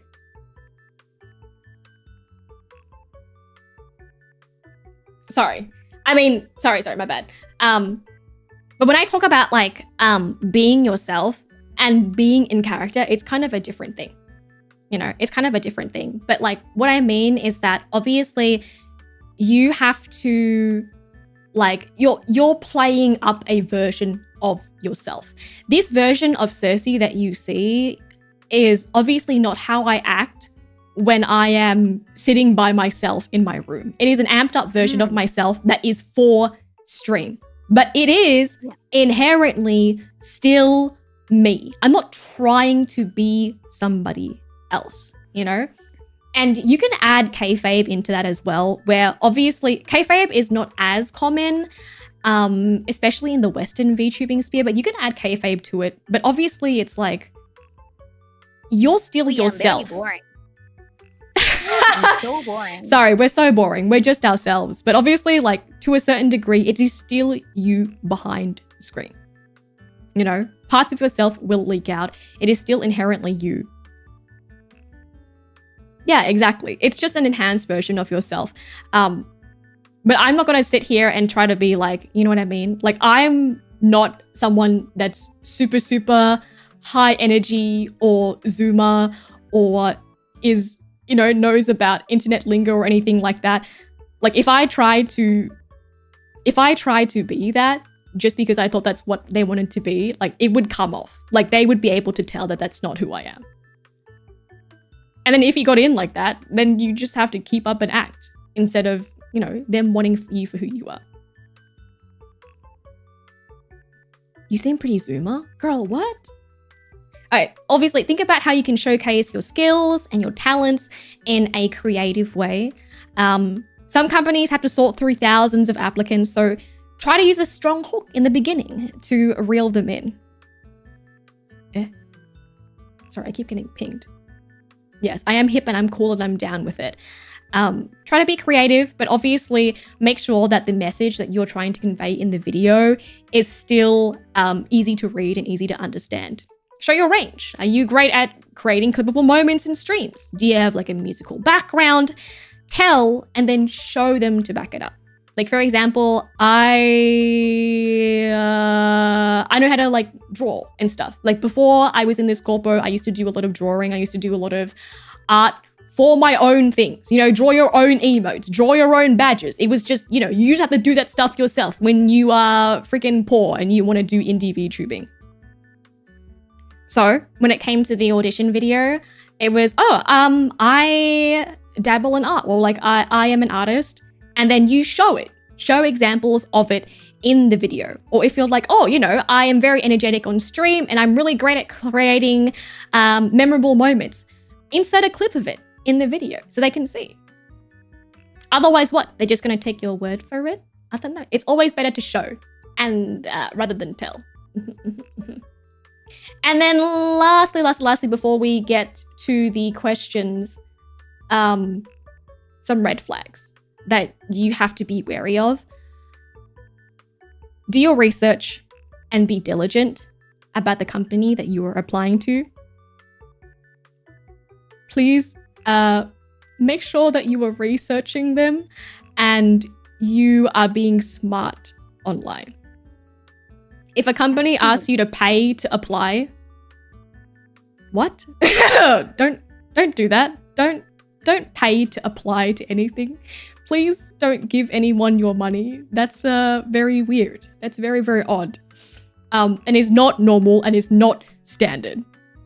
If there is a vague contract or there is no contract, this is the biggest red flag ever. Such a huge red flag. The reddest of red flags.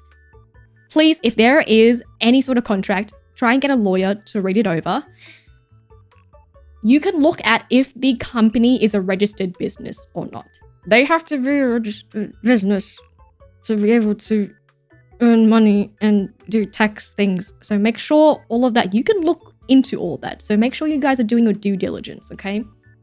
If the contract is vague, if they use vague language, if they don't talk about specifics or they're not clear in what they need or want from you as an employee, as a contractor, is it for a reason? You know, be smart about it. Are they trying to hide something with this vagueness, you know? And also, like, this is all stuff that you can talk about in the negotiations. You can always negotiate. Contracts work both ways. It protects you and it protects the company. And if there's no contract, if something goes wrong, there's nothing to protect you. What happens to you then? Yes, vocal agreements don't count. If you are negotiating, make sure that you get that agreement in writing and save it. Save it and download it. And it is so, so important, guys. And then predatory contracts is what the company offering you worth the split they're going to take. Make sure that you get a lawyer and look over the contract very, very carefully before you sign anything, especially if it is an IP adoption, all right? Because that is your brand that you are bringing on to the company. And then also, I think a really good point is, how do current talents talk about the company? Very, very important things. Make sure to do your research, to be diligent, and take care of yourselves, all right? I know that, like, this stuff is scary. Contracts are scary. Being an adult is scary, but, like, it is too often that girls who have dreams and hopes are taken advantage of. Please be careful out there. I don't want anybody else to be hurt or to be taken advantage of. And the first thing that you can do is advocate for yourself. Okay? Okay? Okay? Okay, good. And we're at the Q&A portion. Hello, welcome to Q&A. I opened a little model so that you guys could submit some of your questions. I was able to get most of them, but some of the ones that were submitted later on, I wasn't able to... Hey Captain, I just want to pop in and say Yes. hi. Also, I've learned what a compound fracture feels like. I have 2 on my right hand. It hurts a lot, CERSEA Mel. Oh shit. I'm sorry, love. I hope you feel better soon. Thank you for the berries. Yes. Welcome to the Q&A portion.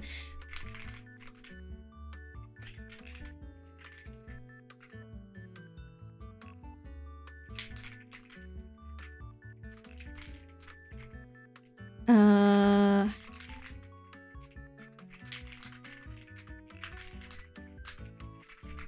have another special guest. What? 2 special guests? That's crazy.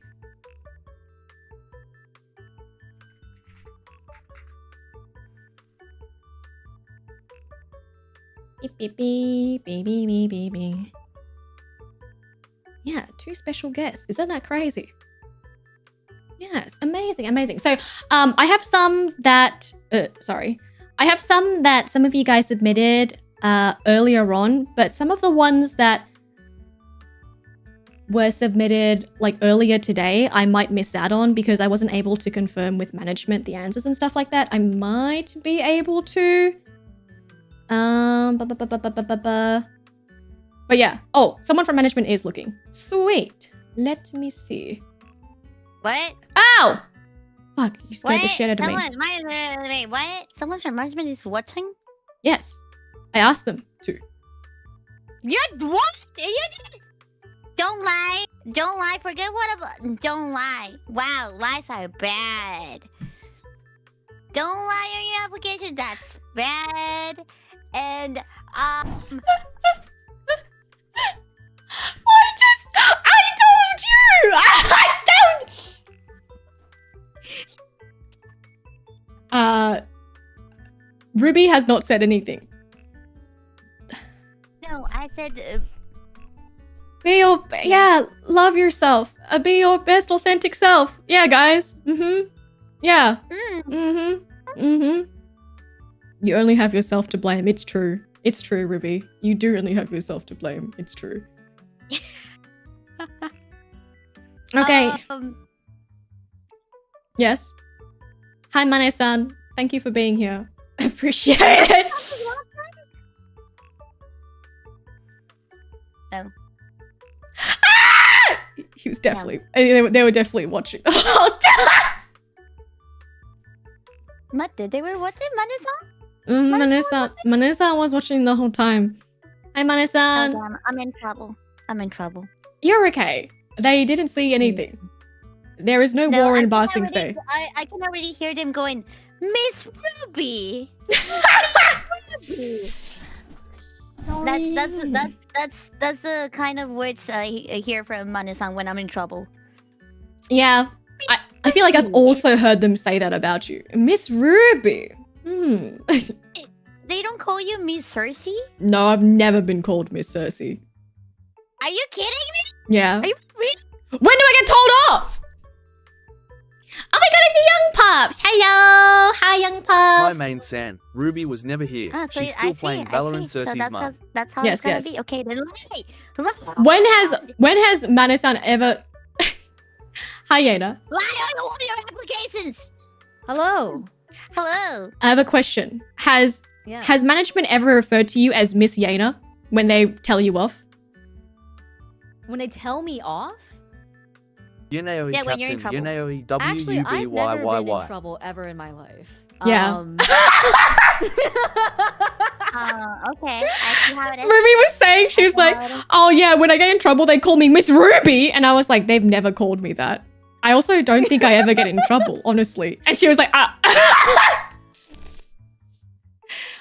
don't think I've never gotten in trouble. Aside from the, I wouldn't say we got in trouble, but aside from the, You got a little- that one stream we yes. did, when we were like, yeah, maybe tone it down for next time. We were like, okay, yes, Fair. understandable. Yeah, understandable. Fair enough. Oh my god. Yeah. Oh my god. Thank you for joining us, Yena and Young Pups. Welcome I'm a aboard. law-abiding citizen. Yes, we are. Yeah. Okay, Yena. Do you Yes. agree with me? What? What am I agreeing with? Hold on, I need to hear what the Why- opinion is first.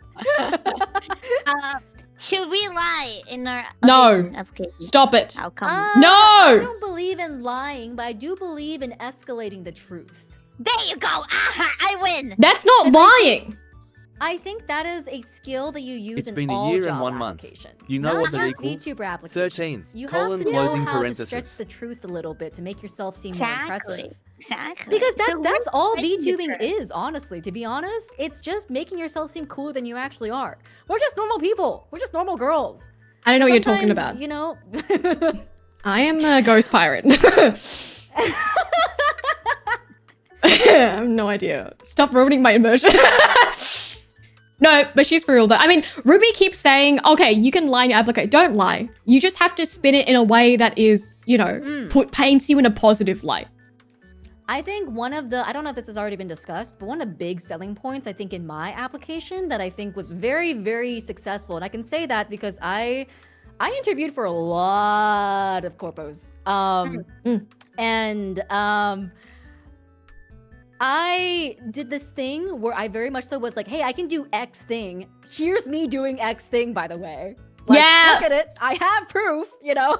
Yeah, I did talk about it. I was like, oh, you can say all you want, like, oh, I'm good at this, but it adds so much to your like argument and to your point if you also show yourself doing it. Like, okay, I'm funny on stream. Insert a clip of you being funny on stream. Otherwise, it's just your work. I actually, for my application, I not only submitted one video, I also submitted Google Drive links to reels of like other things that I would do. Like I did a voice acting reel, I did a singing reel, I did a dancing reel, I did all the reels. I was like, you want this? Look at it, I can do it. Check this shit out, you know, like, but it's like, you're not limited to just your video. It's just that it's not a guarantee they'll look at your other content, but I think it's always good to include it regardless, even if you don't include it in your main video. Obviously, like your main video should showcase what you're most proud of. But you can always include extra content in like the written sections, include links to like unlisted reels or like other content that you want to like show off and stuff like that. Like it's not guaranteed to look at it, but it'll be there to show If that you they have want proof to. you can do those things. That's a really good point, actually. Yeah. Make sure to utilize those written portions because they do look at them. I think like a really big misconception is that like they'll only look at your video. No, they really do look at the application. Actually, let's take a look here. I still have my old audition submissions, like my paragraphs and paragraphs upon writings on things. Let's see what the word count is. I'm curious. Wait, I'll be right back because I think I got in trouble. Oh, Because I have a meeting. So I just got. The go to your Miss fucking meeting. Yeah, I got just misrubied by 2 staff members. So I'll be right back. No, go to your Good meeting. luck, Don't be right Ruby. back. Good luck. I'll be right back. Be right back. No, be not right be back. right back. Just go. Yes, be right back. Be right back. It's Okay, so this was one question that was on the audition format. This was one question, and the amount that I wrote for one question was, let's see, how do you look at the word count of a highlighted section? I don't know if you can do it in Google Forms. Maybe tools. I'm pretty sure you can. It might be Let me under just copy and tools. paste it. Yeah. Yeah, let me just copy and paste it. I can just go to a different website. Word counter. Let's see. This one question had 908 words. Yeah. There's nothing And that stopping you was- from writing. That was the same for all of the other questions that were on that form. I wrote essays. I wrote freaking essays about my life story. You got to advocate for yourself, you know? Because the biggest advocate is you. If you don't write it down, they won't know about it. They don't know about your achievements. They don't know about the extra things in your life that you've done to get to where you are right now. They don't know about that stuff. And it's up to you to present that. I even wrote about how like I was homeless when I was younger. Oh, yeah. Like a full college essay style. I was like, I was homeless and I started from nothing. I started with a mic and a cup and a thank Surface you. Pro 13. And now I'm here. Yeah. I wrote about how I was depressed. But it's okay. It's important that you say that, like, okay, I was this, and because I went through this and overcame this made me into this. This is how I became this person. This is how I have these skills, these talents, this mindset. I will say one thing I think that really like helped me on my auditions were really thinking about looking at the talent roster that each company already had and thinking about what do you have to offer that's really different from these people. Like, That's a good point. And then really hone in on that. Like I talked a lot about wanting to do workout stuff and wanting to do like more fitness oriented things and whatnot on my auditions. And like I made that like a very big selling point of like, oh, I'm a tomboy type character. I don't think you have a tomboy type character yet. You know, like know what you are, know what you offer, and know what trope you fill that sets you apart from the other tropes that are already possibly in the company. It also might help in kind of research. Like, it's so important to research the company first and foremost, but also it helps to align, like, is this a company that you want to work for? If, for example, they only make a certain kind of content, is that something that you would also want to do? You know, is that a role that you want to fill in, or are you really set on the persona that you have or the kind of branding that is really important to you? Like for me, What would you say? yes. Oh, sorry. Oh, like No, continue. for yourself, for example, you said that you're like, oh, you're a very like older sister, tomboy type character. For me, I was like, I'm very like one-san, very like wine aunt, kumbaya hippie type character. And I don't think I would be able to fit into another role besides who I like, inherently am.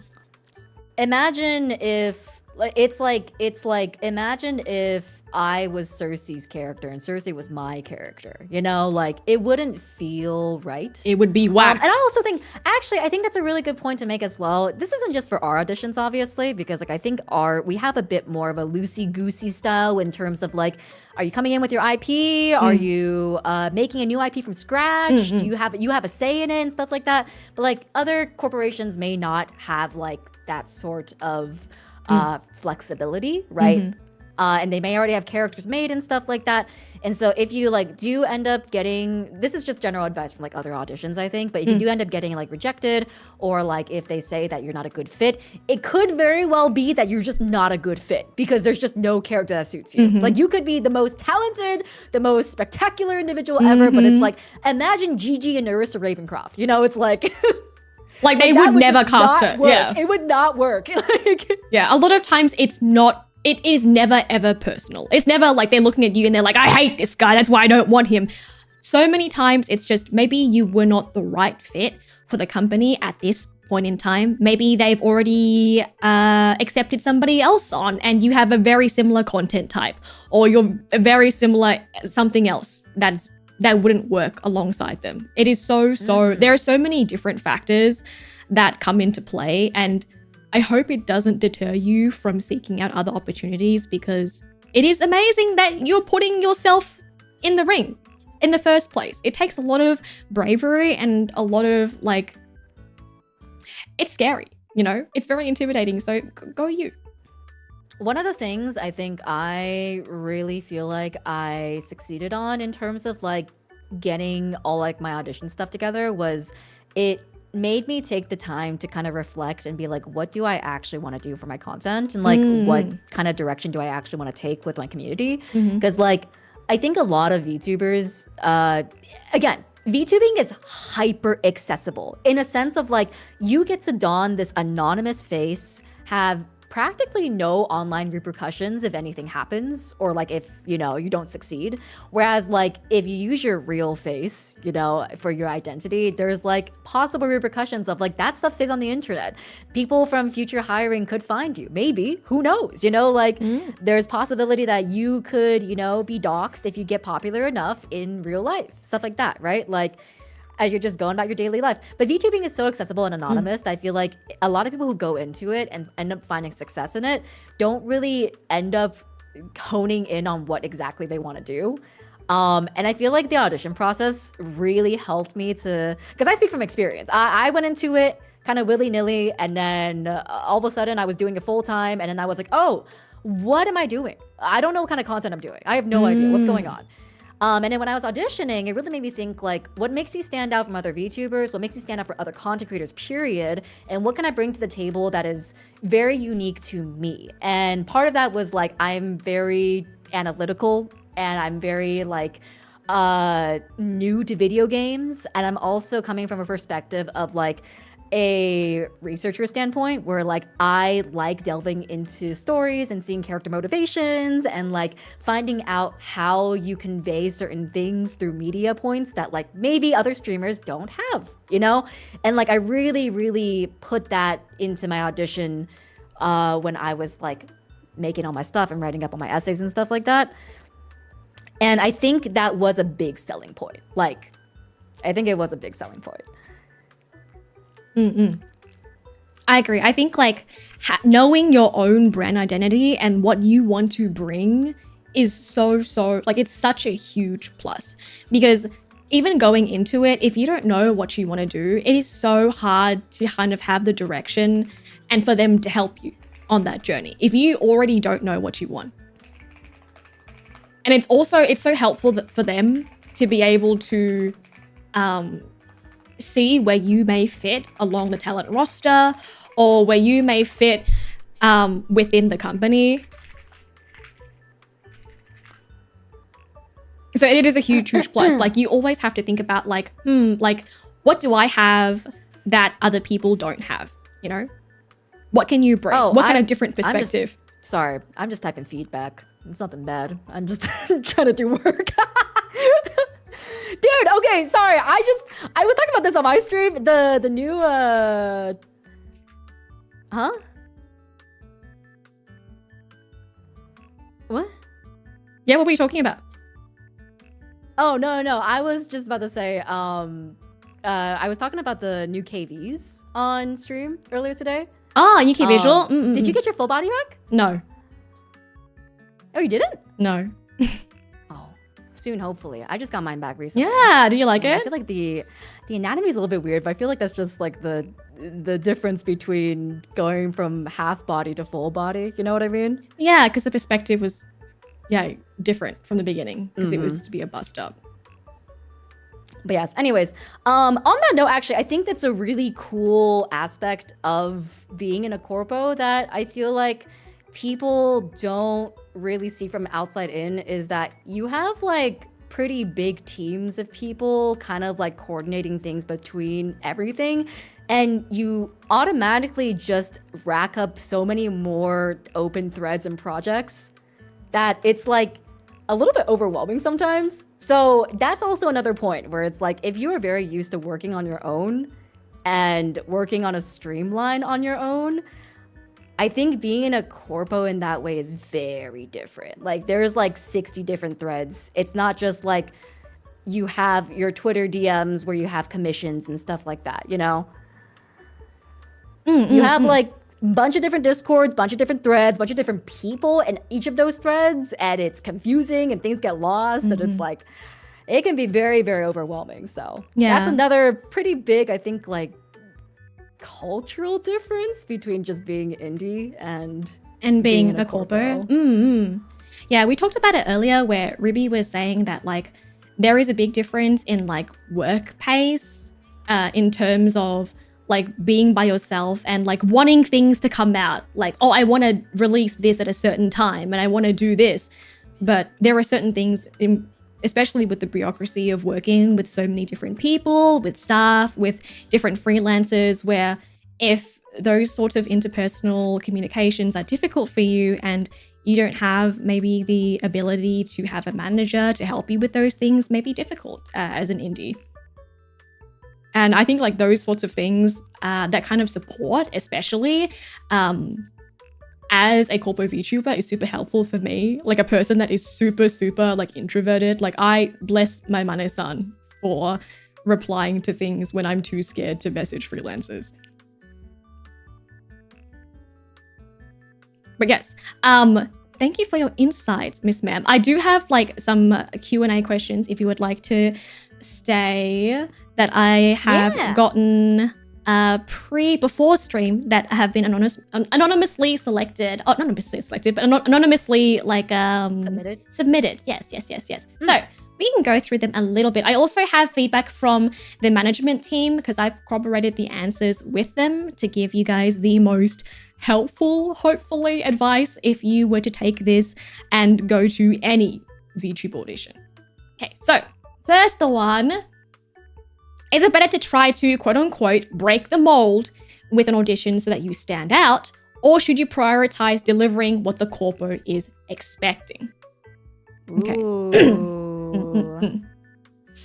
I mean, personally, instead of trying to quote unquote break the mold, I would advise to consider like what would be the best way to showcase your skills, your personality, your talent, and what is unique to you instead of tailoring yourself to what you think others want you to be. That way, like if you perhaps don't get it or something happens, you don't have any regrets about the way you present yourself as in case you were trying to be somebody else. And then you can also have the peace of mind that you presented the best version of yourself, of you at that point in time. And no matter the outcome, you'll be proud of what you did. But obviously, short answer, yes, there's going to be a lot of people auditioning. It's better to stand out. Yeah, I think personally, rather than like making that your focal point though, end of the day, like you have to be as authentic to yourself as possible. And I think in doing that, you will stand out because no one is you.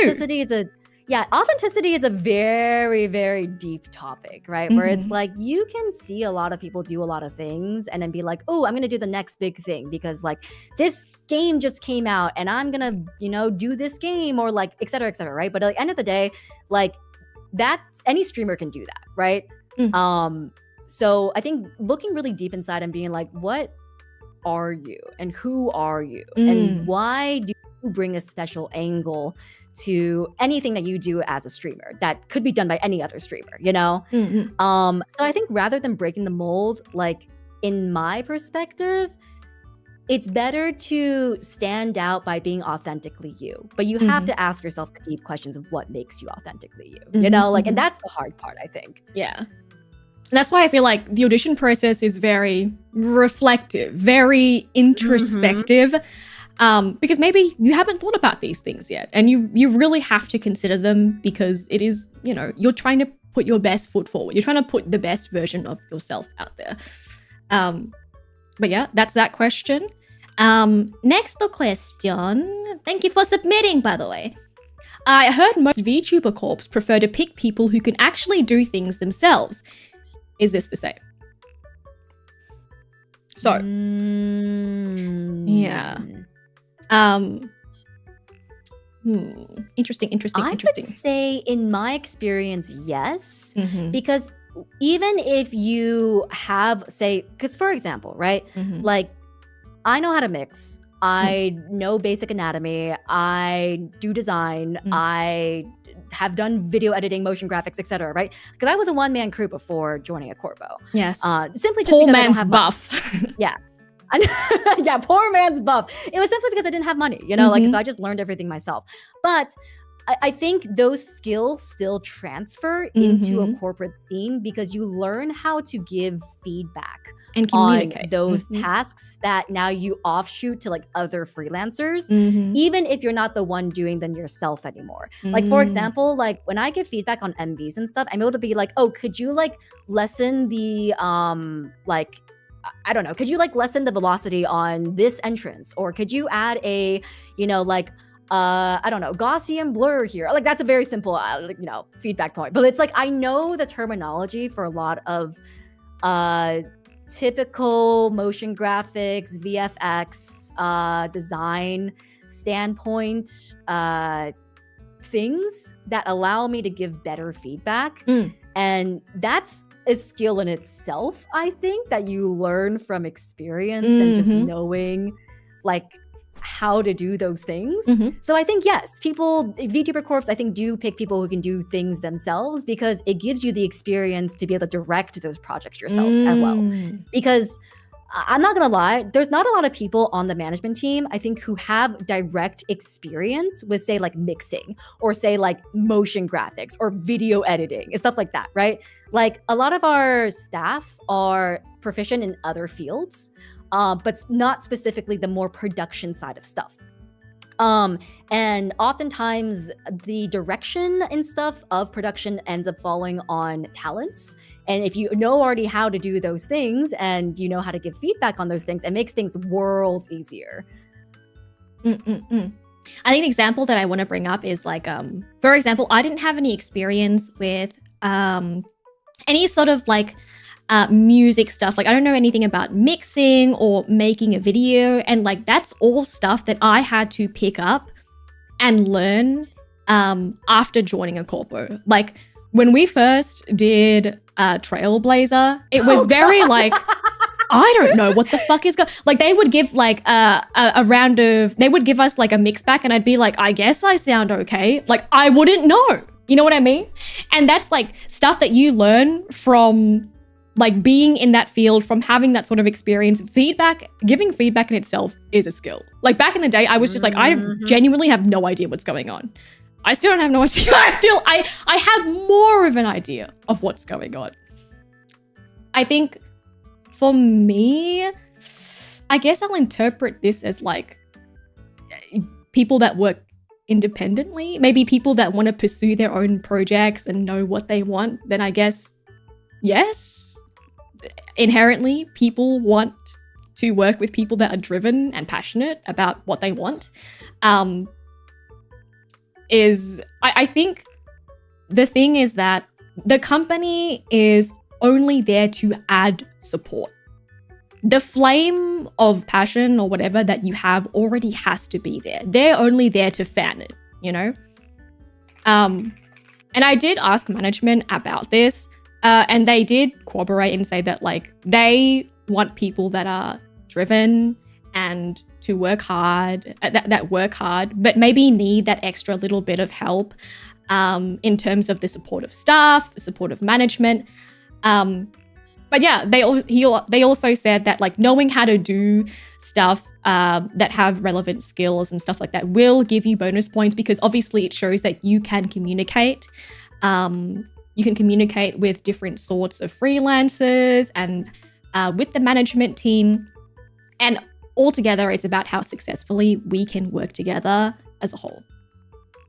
I think also on that note, like think about it in more so of like a sense of if you were working a real job, say like a position of like project manager or something like that, and you also knew how to do coding. Who wouldn't want that? You know, like it's a somewhat relevant skill that would definitely increase your skill roster of being a project manager. Maybe you have, you know, some sort of coding. I don't know how to code. This is a weird I don't know why I chose this. Anyways, fuck. Maybe you have like some sort of like You're doing great. Coding script that like is able to manage your project better or something like that, right? Or like that organizes things better. Like recently, all the girls had to do Warudo stuff, right? And in Warudo, there is like almost like a coding system. And then imagine if you as a person just like, oh, wow, I did have that kind of relevant skill set that I didn't think would come into play. Guess what? It rears its head again. I don't know how to code, and therefore I'm having a bad time. But imagine if you did. Yeah. I can't imagine, but imagine.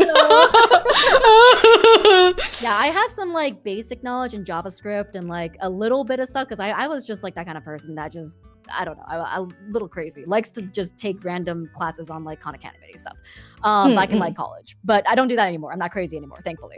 But yeah, it's like it kind of came back where it's like, oh, I know what a boolean is. Like I know an if-then statement. I know how to do this. You know, like I know these very intricate terms that are being now brought up in a different scenario that I now have to contextualize by know these terms. You know, you would be surprised about how many things come around. Yeah, I think it's like kind of a non-answer in the sense of like, yes, people are going to want more skills. Yes. And always. People are always going to want more skills. All the skills you have, you should put on your roster. Because, hell, man, I did a freaking stream the other day talking about optogenetics from neuroscience. Did I ever think I was going to talk about optogenetics and fucking being an anime girl? No, but here I am, you know, like rack brain surgery. Haha. Like, yeah. But it's like as much as like I would say management is a resource to be used, you also have to know how to use the resource. That's a very good point. Don't use management won't hound you to do things. You still have to be the person to use the resource. Like you are still the director in all this. Again, you still have to do the work. They are just there to fan the flames, guys. Good points. Thank you, Miss Yenna, for your very, very lovely insight. Yes. The next question. I have streaming experience, but I don't stream on a set schedule or at a specific time. It's more random. Does this make me seem unreliable as a streamer and less likely to be picked? Ooh. Okay. I'm going to be outright and just say it. I think yes. I would have said it in a nicer way, but yes. I have notes, and my first note. Rip the Band-Aid off. I have notes written, and my note was, "Great job with the streaming experience." It's so funny, like how different. Like, no, you're doing great. Like putting yourself out there, that's great. No, but for real, your experience as a content creator is really valued. But it does. I'm not gonna say it makes you unreliable, but inherently, corporate VTubing is a job, so you will be expected to have a certain schedule and stream for a specific number of hours/days. And some companies are really, really strict with those requirements and may look less favorably. This is mom versus dad. It is mom versus dad! You're like, I'm not gonna sugarcoat it for you. It's so funny. It's so I literally wrote, "Don't be wait, I have to screenshot this for you. Wait. Oh. Yeah, same answer in essence.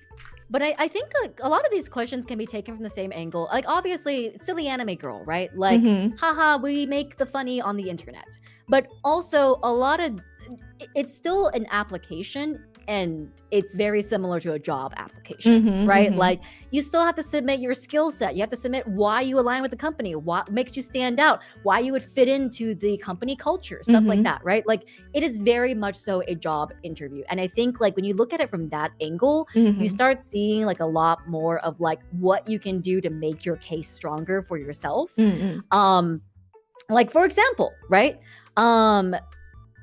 If you had two resumes and one resume showed a huge work gap that was unexplained, and then the other person had another resume that had consistent work throughout all those years, there is very obviously one that is going to be more favored in HR, corporate hiring, etc., right? Because, you know, it shows that you have been trying to aspire for this dream, this goal, whatever you're trying to do here for maybe like the last 2 years consistently or something like that. And I think if you haven't been able to go at it consistently, it's really good to explain the angle of why. Like, do you, for example, work 2 other jobs? Do you have a circumstance at home that permits you from streaming consistently? Do you live in a household that is, you know, maybe like a little bit more volatile, and you can't stream on a consistent basis because people are maybe yelling or like there's arguments happening or stuff like that. But I think it's important to explain that and explain what your goal is if you are to get into the company. Like my goal, if I were to get into the company, is to work hard to be able to move out within my first year and have more time to dedicate towards streaming for the company or something like that, you know? That's a really good point. So even if you don't have the means right now, or you're going through something that doesn't allow you to have the schedule that you want, it is important, I think, to bring that up. Because if you don't, then again, no one will advocate for you except for yourself. They'll just assume that maybe, you know, you're not serious about it, which I'm sure that you are, you know?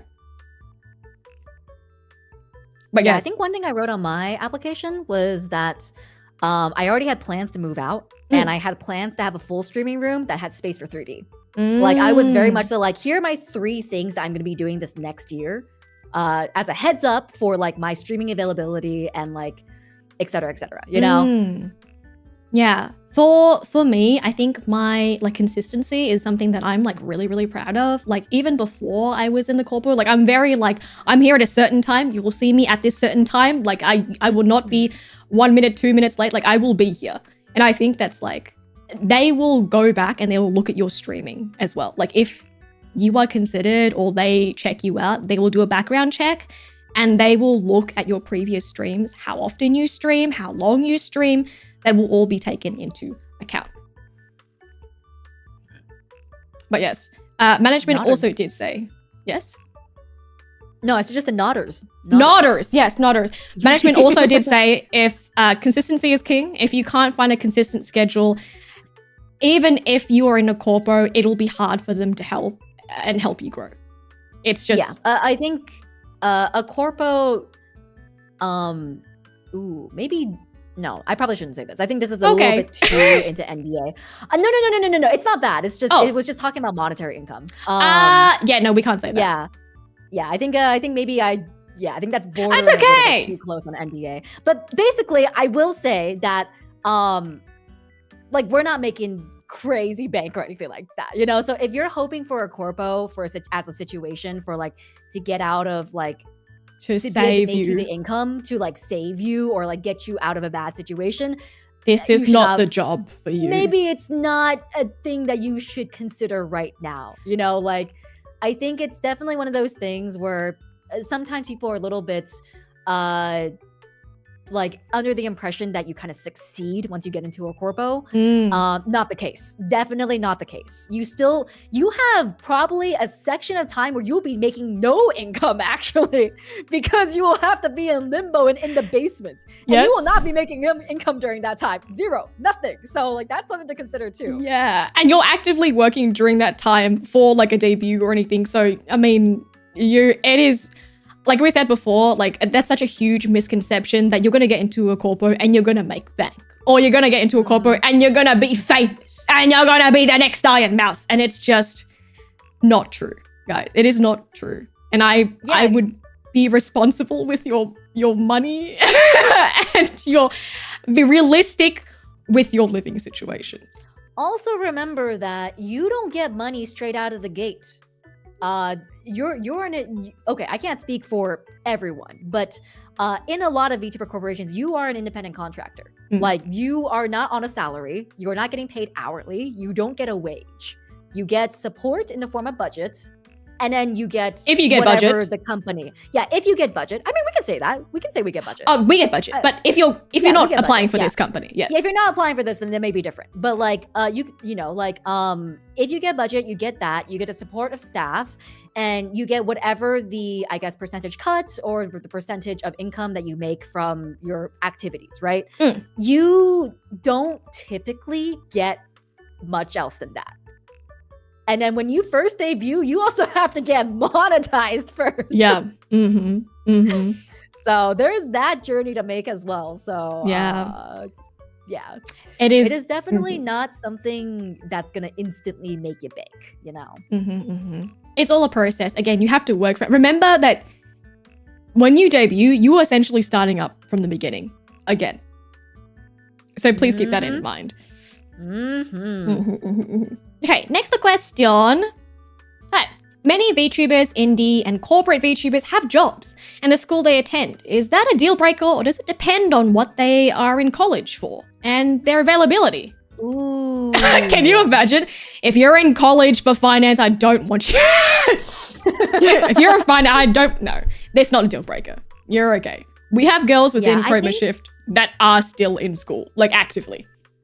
I will say I think this is a bit of a gray line. Yes. At least if I was I'm not a hiring influence in Again, any part of we this. Yeah. do not decide anything. We just work here. I collabed with management to answer these questions, but we don't have any say in anything. I can't nepo hire your friend. Okay, I'm sorry. I can't fucking do it. But yes, I think this is a little bit of a gray line because, again, it all goes back to consistency and availability, right?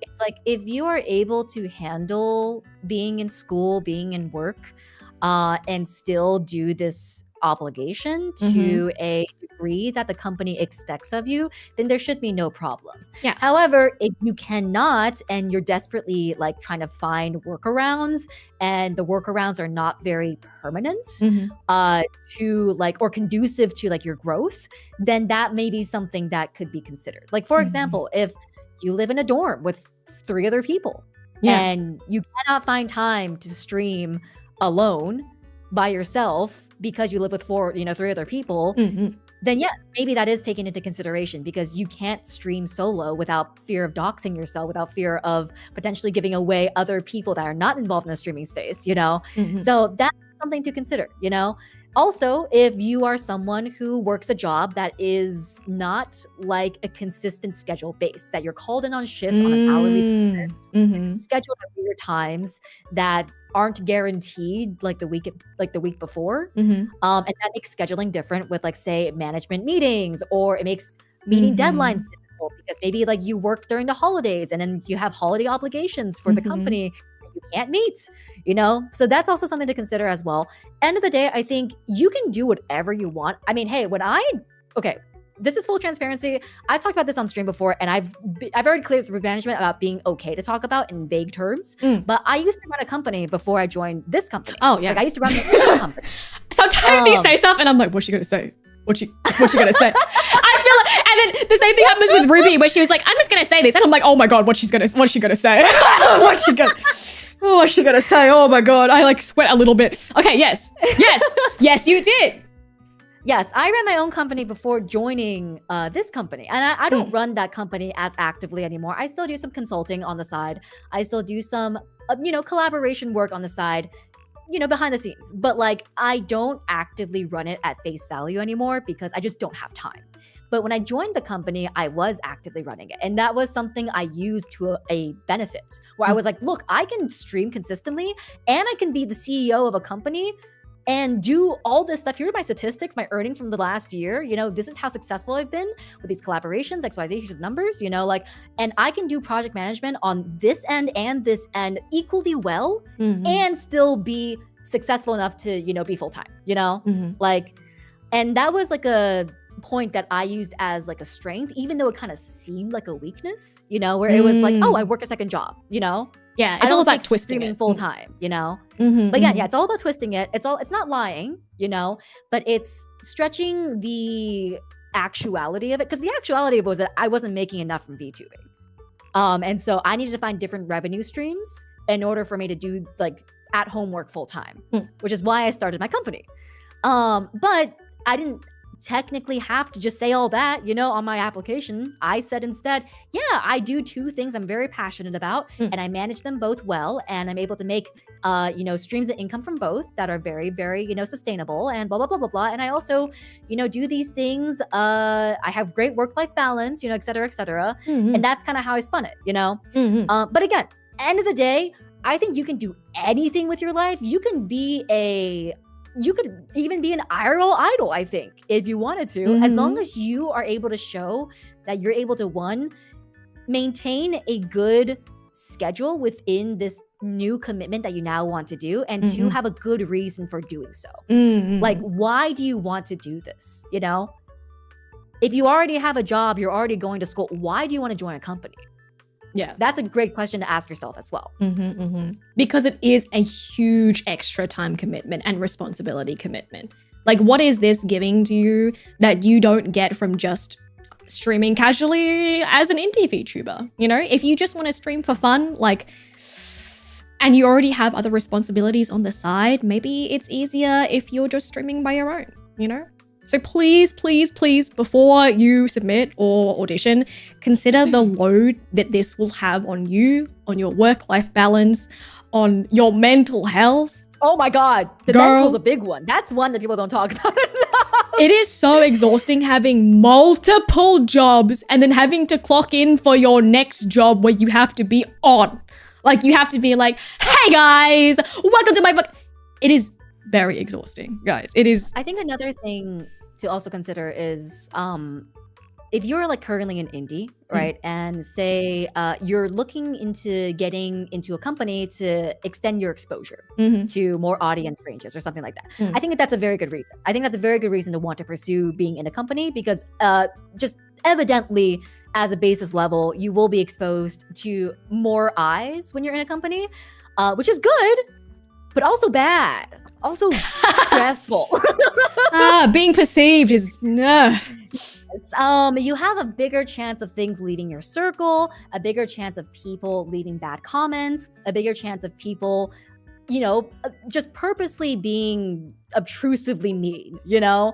And that can do a mental damage. Like that can do a big number on your mental. Like, and I think that's something to consider as well, where it's like, are you prepared for that? You know, it might not happen. You might be all sunshine and rainbows and have none of that happen. But the possibility is there. Yeah. And that is something to consider. Are you ready to handle that capacity and be okay with just saying delete and block, you know? Because I think if you're someone who is like very easily instigated or very easily lets those kind of comments get to you, you will not have a good time. You will not have a good time. Yeah. It's like with the greater discoverability and the brand recognition, like imagine, like think about the girls in Hololive and all the comments that they have to deal with, you know, like all the things that they have to, I mean, I'm sure they see the comments that are left. Like it's all, if you are tender-hearted. All VTubers are ego searchers. We all ego search ourselves, like literally. My top search is myself. You cannot avoid it as someone who is being actively perceived on the internet. Everyone's an ego searcher. Yeah. Like if I got upset, like I remember I did a tier list about like stinky Nikes. If I got upset because someone was like, this shit is ass, like would I be here? You know, like you really have to harden your heart. I think that's a really good thing. Don't take anything personally. It doesn't say anything about you. Yeah, I think it's one of the big things that people don't think about when applying to corpos, where it's like you are going to be much more perceived and much more criticized. And that is something that is difficult for a lot of people because when you're indie, it's very, very easy to stay within your own circle and not branch out into a wider range of people. Very, very easy, you know? Like I didn't receive my first hate comment probably until I became Yeda, you know? Like, yeah, same. It's hard. So that's definitely something I think that you, as an individual who is applying for something that is going to give you more exposure, to also consider before joining a company. That's a really good point that I didn't even really think about. I think because it's very like people don't think, but people don't talk about it, you know? Even if you talk to other corpo VTubers or VTubers in general, they're not going to actively be like, yeah, I see all the hate I get. I'm just living my life, you know? People really don't talk about it, but it is. That's what you have to do though. Yeah, I mean, like there's always, if you are authentically yourself and you portray a personality that people like, there is a guaranteed chance that you're also going to portray a personality that people hate with their fucking guts. And that's okay. Not everybody is gonna like Yes. you. And that is okay. Mm-hmm. That's why there's different VTubers. Everyone liked everyone doing their own special. You know, like Hey, look, there's a tomboy hyena if you like. There's a big booty Latina necromancer if you like. There's someone for everyone, guys.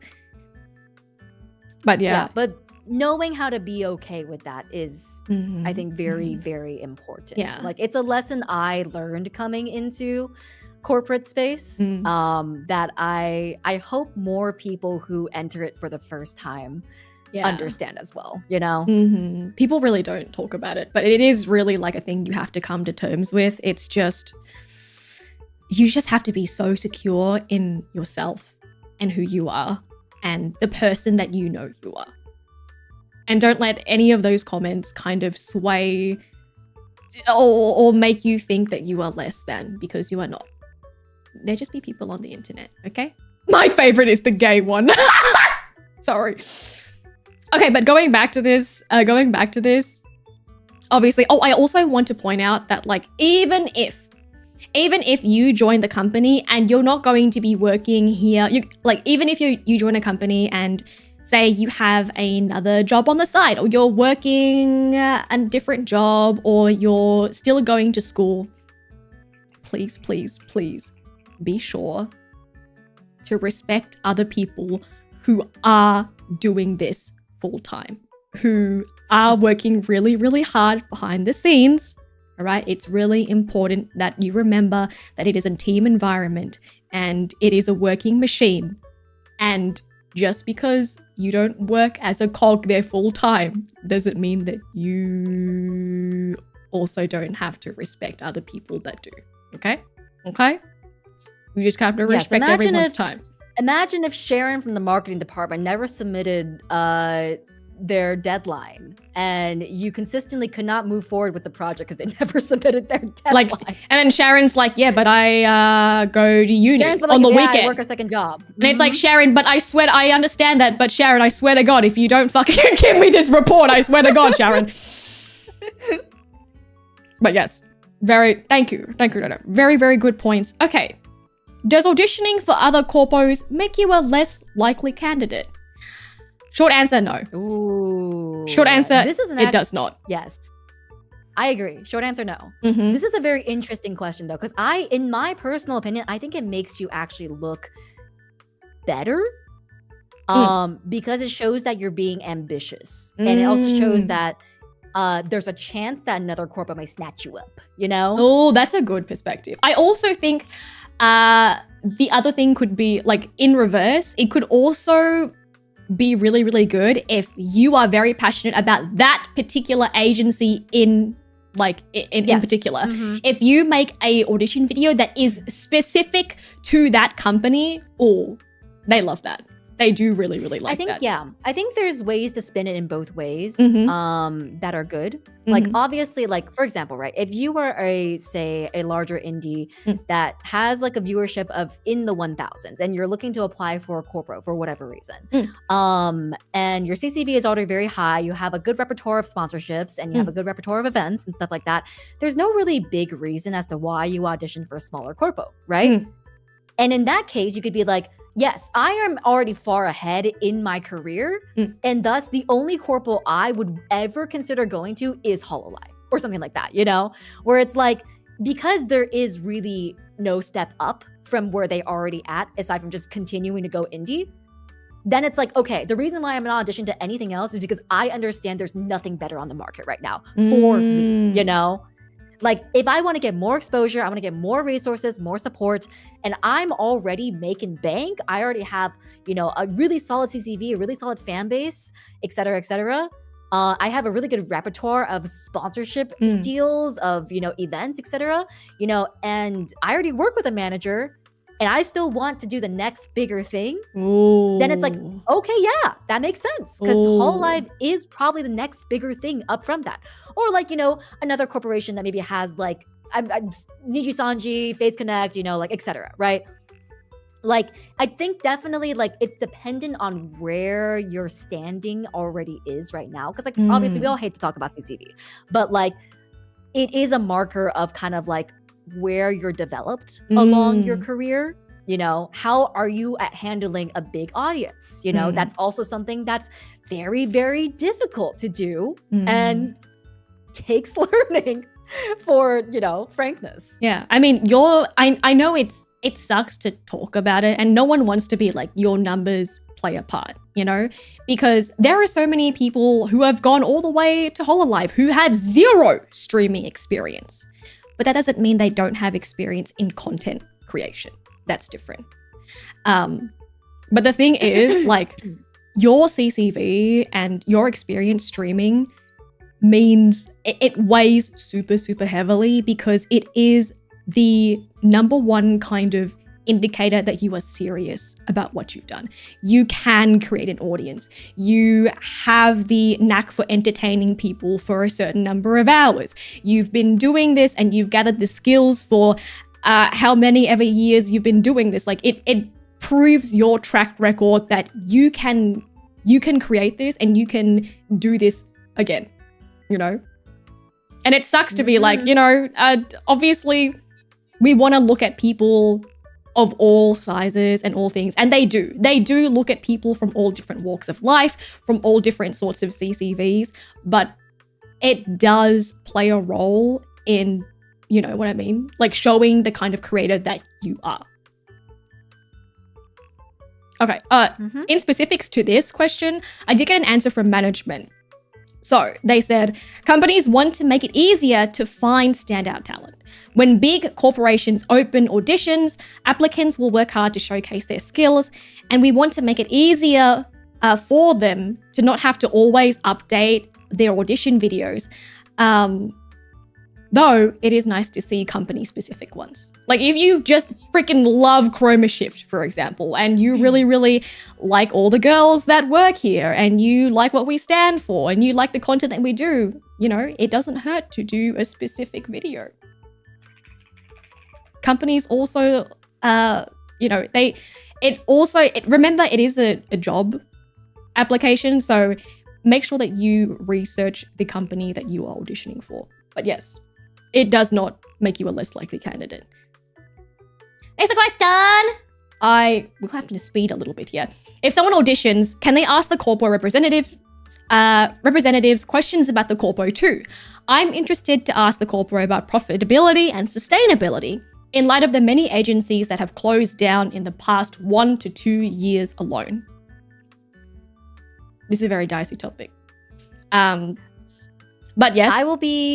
So we actually don't even know.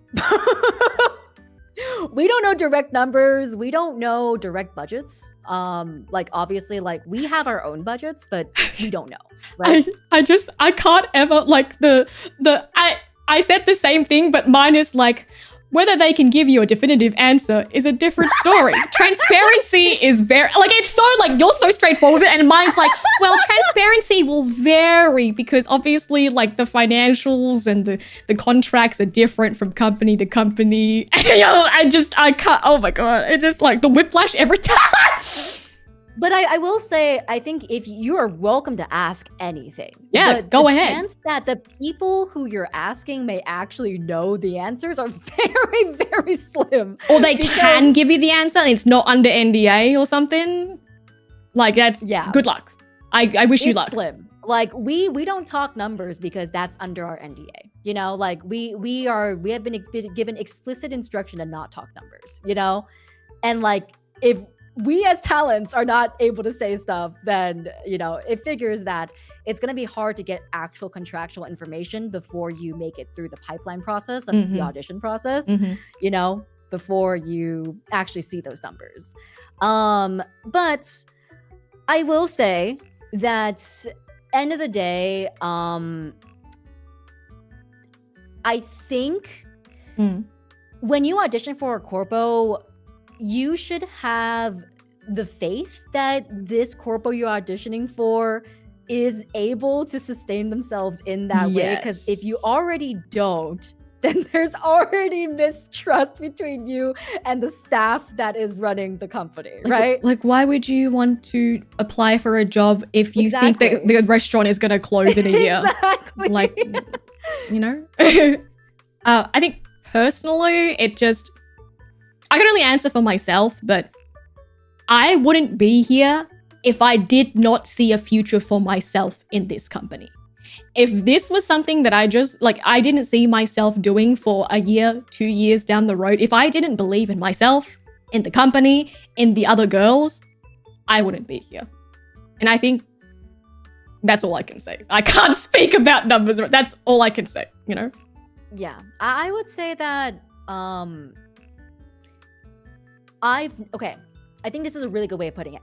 I have proposed some ridiculous shit to be covered under company budget because I was like, hey, I think this makes sense under my budget. Like, for example, I went skydiving on company budget. So if that gives you an indication of like, I guess the flexibility of how you can use budget and stuff like that. And I think end of the day, that is what should be important to you, right? It's like, how restrictive are the ways in which budget can be used? And like, what exactly are you trying to achieve with the addition of company budget being given to you, right? Like, end of the day, I am just an independent contractor. I'm literally just a talent, you know? Yep. I don't make any of the financial decisions. I don't make any of the investor decisions. I don't go to investor board meetings or anything like that. You know, hire me. I want to go. It's very like, if you applied for an accounting job, would you ask them to pull out their financials and prove that they'll be there in 2 years? Like, it's it's a little, but you can try, you know? I'm not gonna shoot your shot. You are welcome to ask any question. And I understand the wariness given the history of this industry. Like, I understand the wariness of trying to put your eggs into a basket when you don't know if there are holes in the basket. I get it, you know? So shoot your shot. We can't give you the answers. What we can say on our end is that I have proposed many, many things in forms of like pitch decks, in forms of, you know, a budget request and stuff like that, that have gotten approved to be used with company budget, even though it kind of felt ridiculous, you know, to be used with company budget. So it's like, it's something where it's like, I think that should be the thing you're more concerned about, of how restrictive your budget is and what you can use it on. Because say like the company, I don't know, gives you $20K or something like that. And it's like, you can use this on anything, you know? And then it's like, but asterisk, you have to actually use it on things that only profit for us, you know, or something like that. Where it's like, you cannot use it on anything that doesn't return a profit on that 20K or something like that. Your video has to pop off. Otherwise, it doesn't count. Yeah, or otherwise something. You have to pay us or something like that, you know? Like, we're just making that up, by the way, you know? Yeah, that's completely hypothetical. That is not at all how it works behind the scenes. But like, imagine like that was how a budget worked, where it's like, it's 20K asterisk. You have to, when you use the budget, you have to make it back, you know? I think that's more so what you should be concerned about, rather than like the internal workings of who's financing this and where like it's coming from and stuff. Cause like, you're just not gonna know. That's just how every company operates. You know who invests into Google? I don't know. I have no fucking idea. You know, like. I think maybe back in the day, I would have been like, I need to know everything. I need the transparency of like the security of knowing that there is stuff in place. And now I'm just like, I'm a guy. And I work here, and I am paid, and I can afford my groceries, and that is enough. And that is enough, guys. That is enough. That is enough. Thank you for the question. Hope, good luck. Good luck to you. Girth said in chat, do you propose your budget to the manager, or does your manager help put together the deck? No, we put together everything. Everything that I've requested is from a pitch deck that I've put together. Like, I'll break down the price, I'll break down how much I want to spend, and then it'll get approved or denied. Depending on what it's for. Actually, if I put in the effort of doing a full pitch deck, I will say, if you are interested in auditioning to Chroma Shift, the team is incredibly flexible and very, very open to hearing out your ideas. I mean, they let Yano skydive. Yano skydive. I put together pitch decks that are like on a company budget. Yeah, I've put together pitch decks that are like, you know, I really want to do this idea where I go to an aquarium because I want to go to the aquarium. And they're like, okay, yeah, put together the pitch deck. Show that, you know, or maybe they're like, I want a certain equipment or something, you know, for example. So they'll be like, okay, I want camera equipment because I want to do XYZ thing. yeah, I'm going to create this content with this. This is what I'm going to create with it. This is what I'm hoping to do with it and how I'm planning to create content in the future. And they'll be like, yeah, cool. Which is really this is a great piece of advice just for anyone working in the job field is no one actually pitches stuff. There's very few people in the workforce, even just like in a regular workforce, who will go and who will have the galls, if you're working in the regular workforce, to go up to a higher superior and be like, hey, I have this idea. And it genuinely works more times than you'd expect. And I think that is one of the biggest points of a company that kind of ties back to the previous points of like, it is a resource. If you do not use it, if you do not make those pitch decks, no one's going to hand it to you on a silver platter. Yes, that's a very good point. You have to be the one to be like, I want to do this content. Here's how I envision how to do it. Is there staff members who can give me advice on how to execute this better? Say like we have Tech Sensei, right? And she's amazing at 3D. She has a lot of knowledge on, Waterdo, Unity, all that snaz. And like, I go to her sometimes, I'd be like, I want to do XYZ thing. This is my idea of how to do it. Do you have any easier ways of doing this? And how do I do this in a way that is within my budget and within my tech, like, I can get tech equipment, used within my budget, blah, blah, blah, right? But it's like, you have to be the person to do that. Tech Sensei is not going to come to me and be like, hey, want to do this cool thing? She's got enough on her hands. She's got to do so much shit, that girl busy. So it's like, unless you propose it, you use the resource, it's not going to come to you. That's a really, really good point. And I think that like, it goes back to the thing where like, you just have to, it is a space where you have to advocate for yourself. If you want something, you still have to reach out and grab it and utilize the resource to its fullest.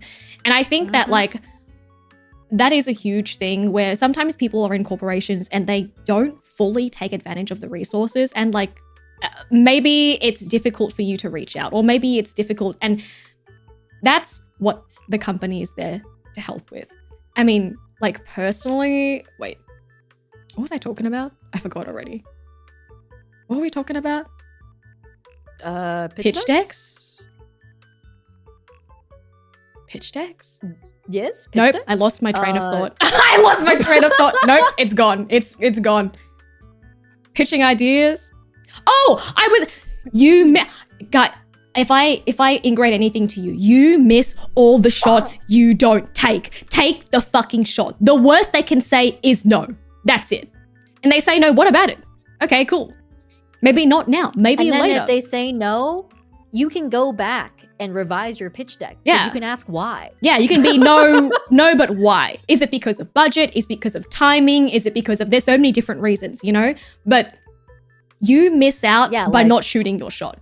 There is nothing that can't be gained. I have been pitching the Epic the Musical idea since like... We can't get the perms! We can't get the fucking perms!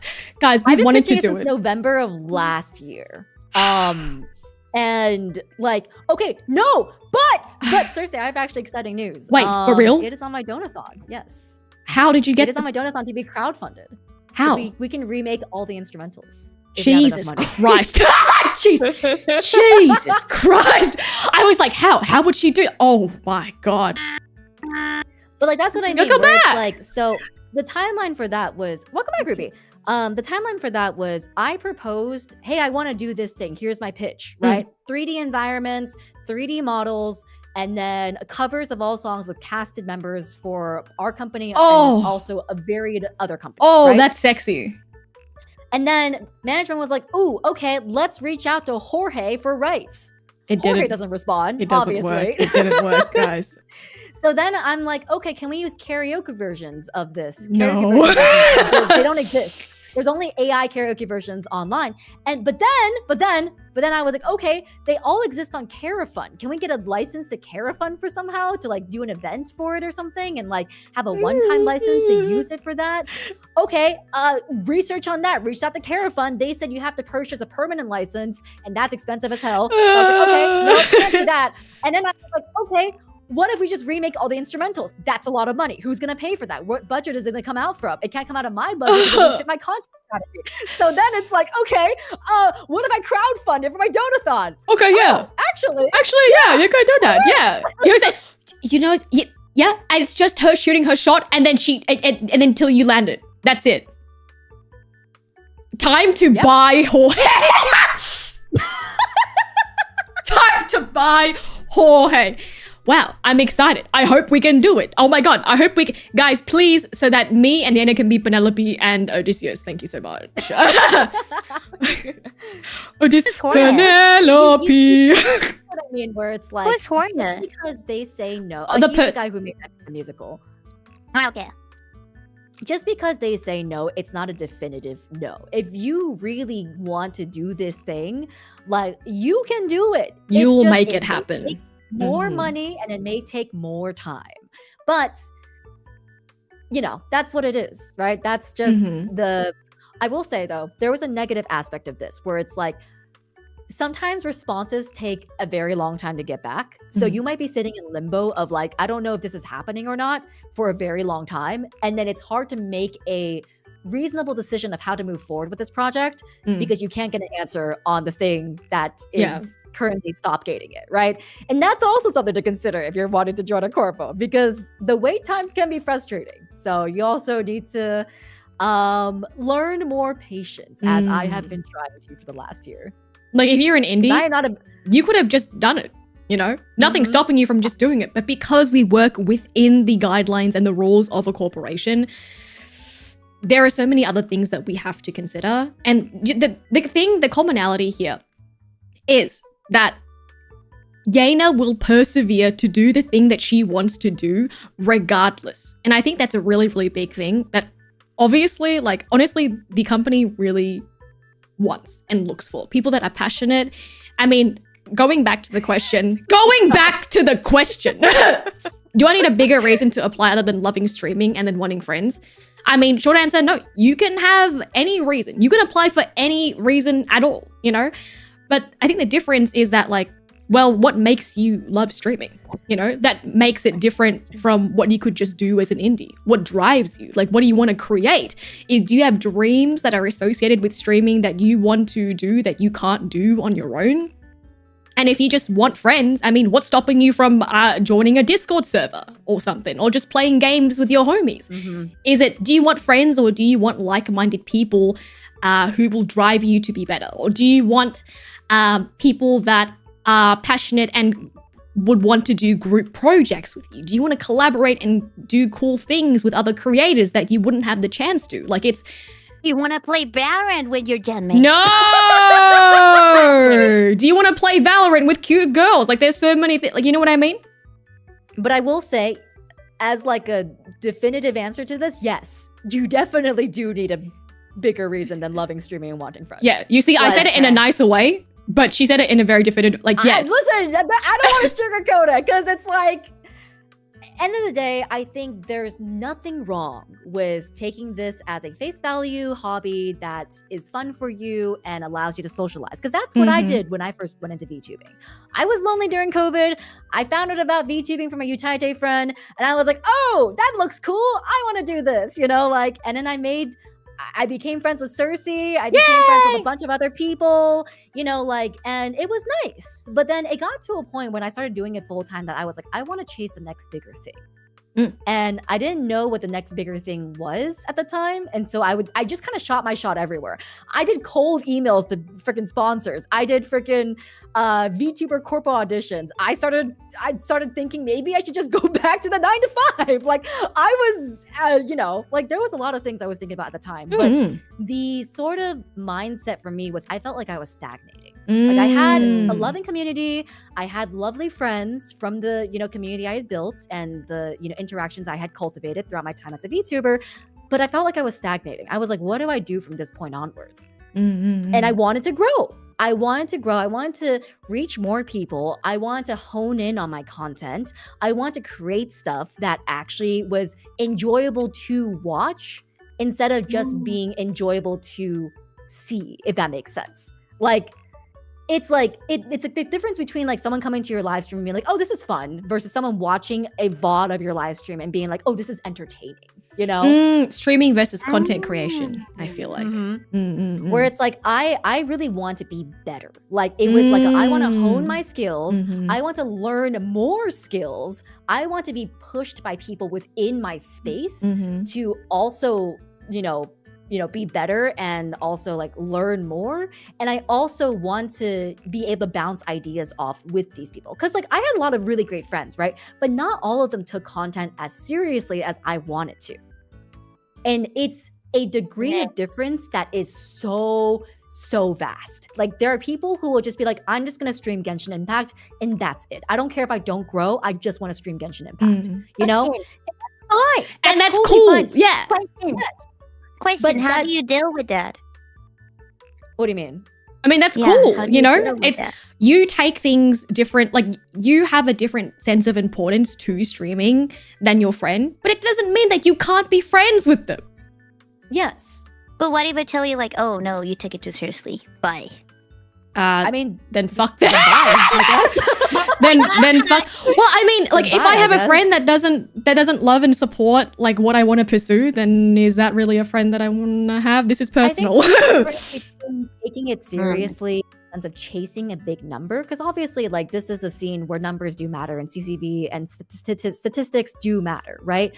And it's like it can really get to your head. But I think there's a very big difference between chasing a bigger number and chasing a bigger status versus actually just wanting to be better at content creation. Because like I think it's very easy to tell the difference. Where when you ask someone what are their aspirations, and they tell you I want to hit so and so, that's not a bad goal to have, right? But it's like if that's their only goal, then what do they actually want to achieve in content creation? You know? No. It's like because listen, I've had my fair share of people in the scene where I have felt like they would clout chase people and it would feel very much that they were taking content creation in a way that was serious in a different angle, you know? Where they were serious about getting more eyes on them and seeing their numbers go up, you know? And again, that's also a motivation. If that is your genuine motivation and you have found a healthy way to pursue that, by all means, I am not your mom. You Live know, your like, best life. Yeah, do it. Live your best life. But that is not someone that I feel like, be friends with. Because it feels uncomfortable for me as someone who wants to just improve my skills. Like, I want to grow, yes. I want more people to see my stuff, yes. I want more of an audience, yes. But I also want to be able to back my skills up to show the best possible content that I could make as an individual to that bigger audience, you know? Same.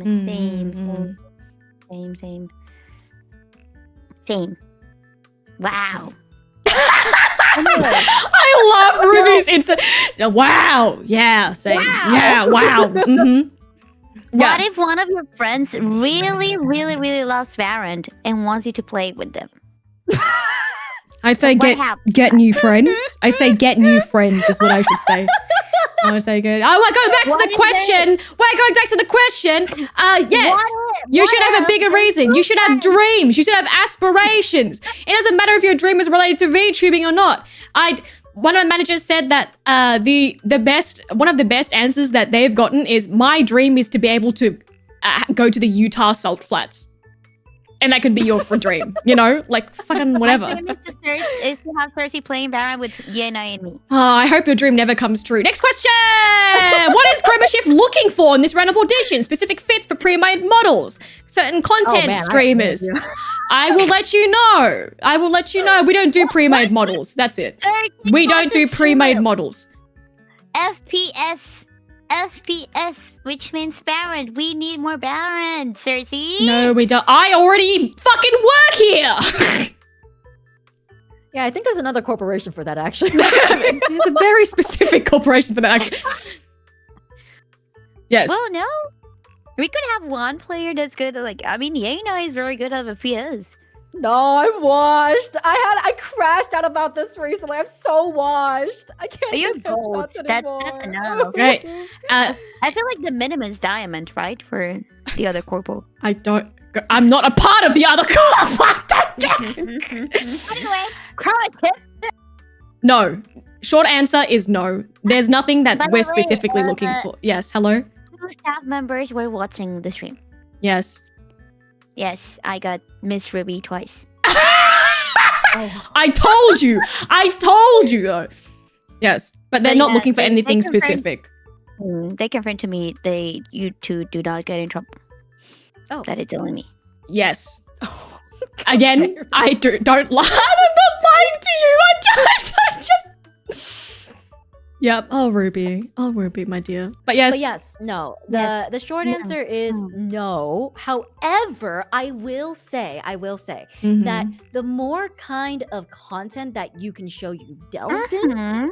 but it Mhm. also show that you know what kind of content you like is very, very important. Because you go into the application, you're like, I do just chatting, I do hand cams, I do ASMR, I do FPS, I do adventure gaming, I do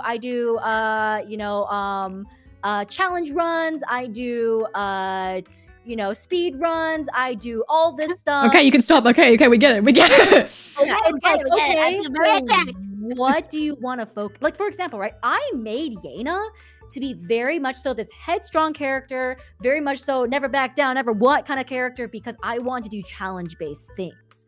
I want to adventure. I want to do stuff in real life. I want to, have stakes to my content. And that's why I made Yena the way she is, right? If Yena was a very Oh. cutesy, small blue, I don't know, frog or something. I just described a fucking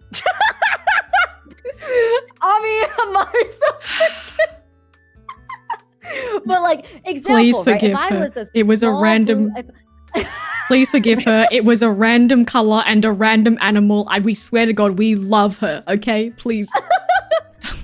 But, like, Why if do I was a have to be small the blue one that frog- it's like addendum? She didn't mean that. What I mean? I didn't mean anything bad. But like if I was a small blue frog and I was being like, all right, guys, we're gonna do, like never back down, never would.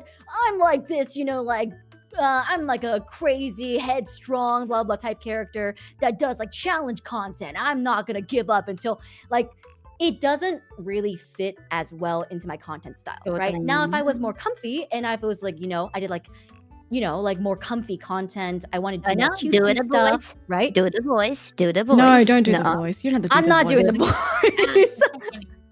But like if I was more so on that like range of content creation, then maybe I would want my model to be cuter, Maybe I would want like my like appearance to reflect that more. But of course you have to know what kind of content you want to do before you can even start thinking about those concepts, right? So I think even though I don't think any even corporate, again, I can't speak for everything, but I don't personally think any corporation is specifically looking for a type of content. It's just more so, can you do the content you love well? Mm. And then can you create a concept around that content? Mm-mm. I think having like a strong understanding of what niche you want to fill will do you like wonders. Yena said it before, but I think it also pays a lot to look at what the current roster of talents currently offer and seeing if you maybe fit into a role that currently isn't there. And obviously that's a plus. They don't have someone like you within the company. But yes, short answer, no. We're not looking for anything You're in making me particular. wonder how the fuck did I get in? As an indie, one can do whatever they wish. Currently, this has given me gnarly choice paralysis. Would it help or hurt me to admit that part of why I'm applying? Because I need a little bit of railroading to guide me so I don't get overwhelmed and I don't move at all. Okay. Best common practice is to always put your best foot forward. I have a great answer for this once you're done. No, go ahead. No, please continue. Finish your thought. Oh. I've lost my thought. Please continue. No, you can't. I can't. Yeah.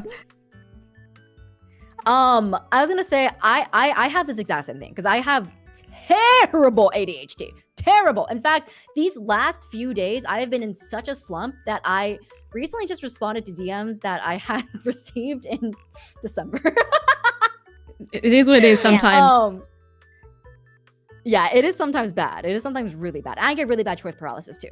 But I will say the way that I spun it on my personal auditions, because I actually included this in my auditions, but the way that I spun it in my auditions was that I made it seem more so like it was a strength. Like I want to do so many projects that I need someone to hone me in on one thing, you know?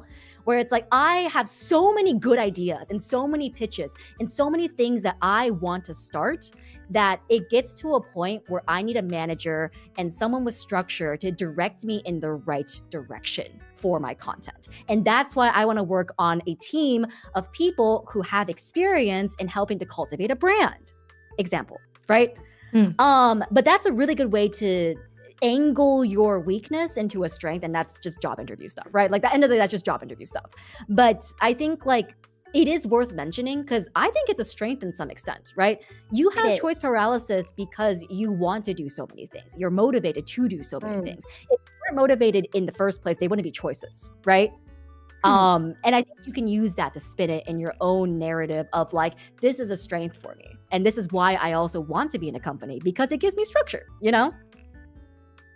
Yeah, I think I had a similar thought where I felt really similarly as well before joining, where you just want to do so many things that you almost feel like, oh my God, I don't know if like this is even possible. Or I don't know if I'm able, like as one person, I'm able to pursue all these things. But I agree where it's like, it's so easy to switch this around and be like, I'm so passionate that I want to do so many things and imagine what I could achieve with just a little bit of corporate backing, you know? And then if you have specific requirements, say you need to be supported in a specific kind of way, it is very, very important that in the later phases of the audition process that you let them know how they can best support you. And if they can't support you in that way, then maybe, you know, they're just not the right fit. Yeah, I will say like, please like be, I mean, like maybe not on the auditions, but if you make it into interviews, if you make it into, I mean, this is just really good practice for like all interviews, but you have to be vocal about what kind of support you need. 100%. Like for me, for example, I cannot do well with people who sugarcoat stuff, as you can see from my personality. Like sorry, this is not a jab at you, sir. I'm sitting right here. But like, I need someone to tell me it straight up. Like, I need someone to tell me, hey, this deadline is now. I need you to do it or else you're cut out. You know?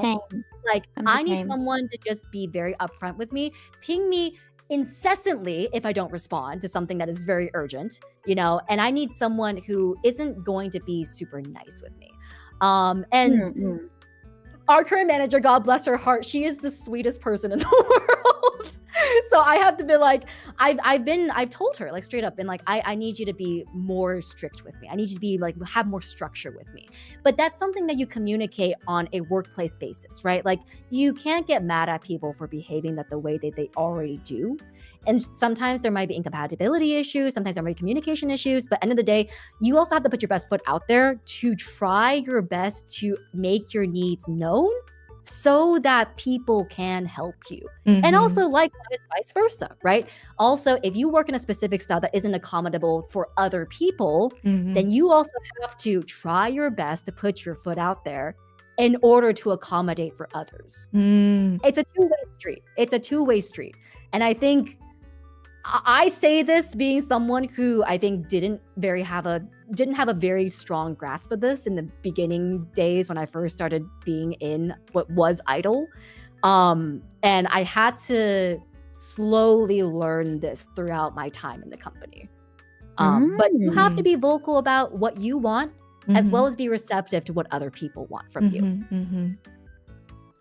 Again, I think it's like, it all goes back to that team thing of being a part of like a working machine, you know? You have to be able to and willing to negotiate and accommodate not only like your own things, but to other people. It's not just you anymore. And I think that's like a really, really important thing that you just have to let go of.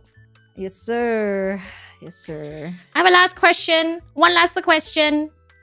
It's a little bit unrelated. How do you express your love of your company and its girls without sounding parasocial? Thanks for supporting us! I appreciate it. Thanks for supporting us. I think it's okay to be a little parasocial, personally. I love a little bit of parasociality. You're a part of a community that you've grown together and you engage with. And I think it's totally okay to be fond of the connection that you've developed with the streamer and with other people within the community. Just make sure that you're taking care of yourself and you're nurturing all aspects of your life so that you can be a happy and well-rounded individual. That's it. I also think from a more analytical standpoint on the application side, if you do really want to talk about, because I think application of being parasocial?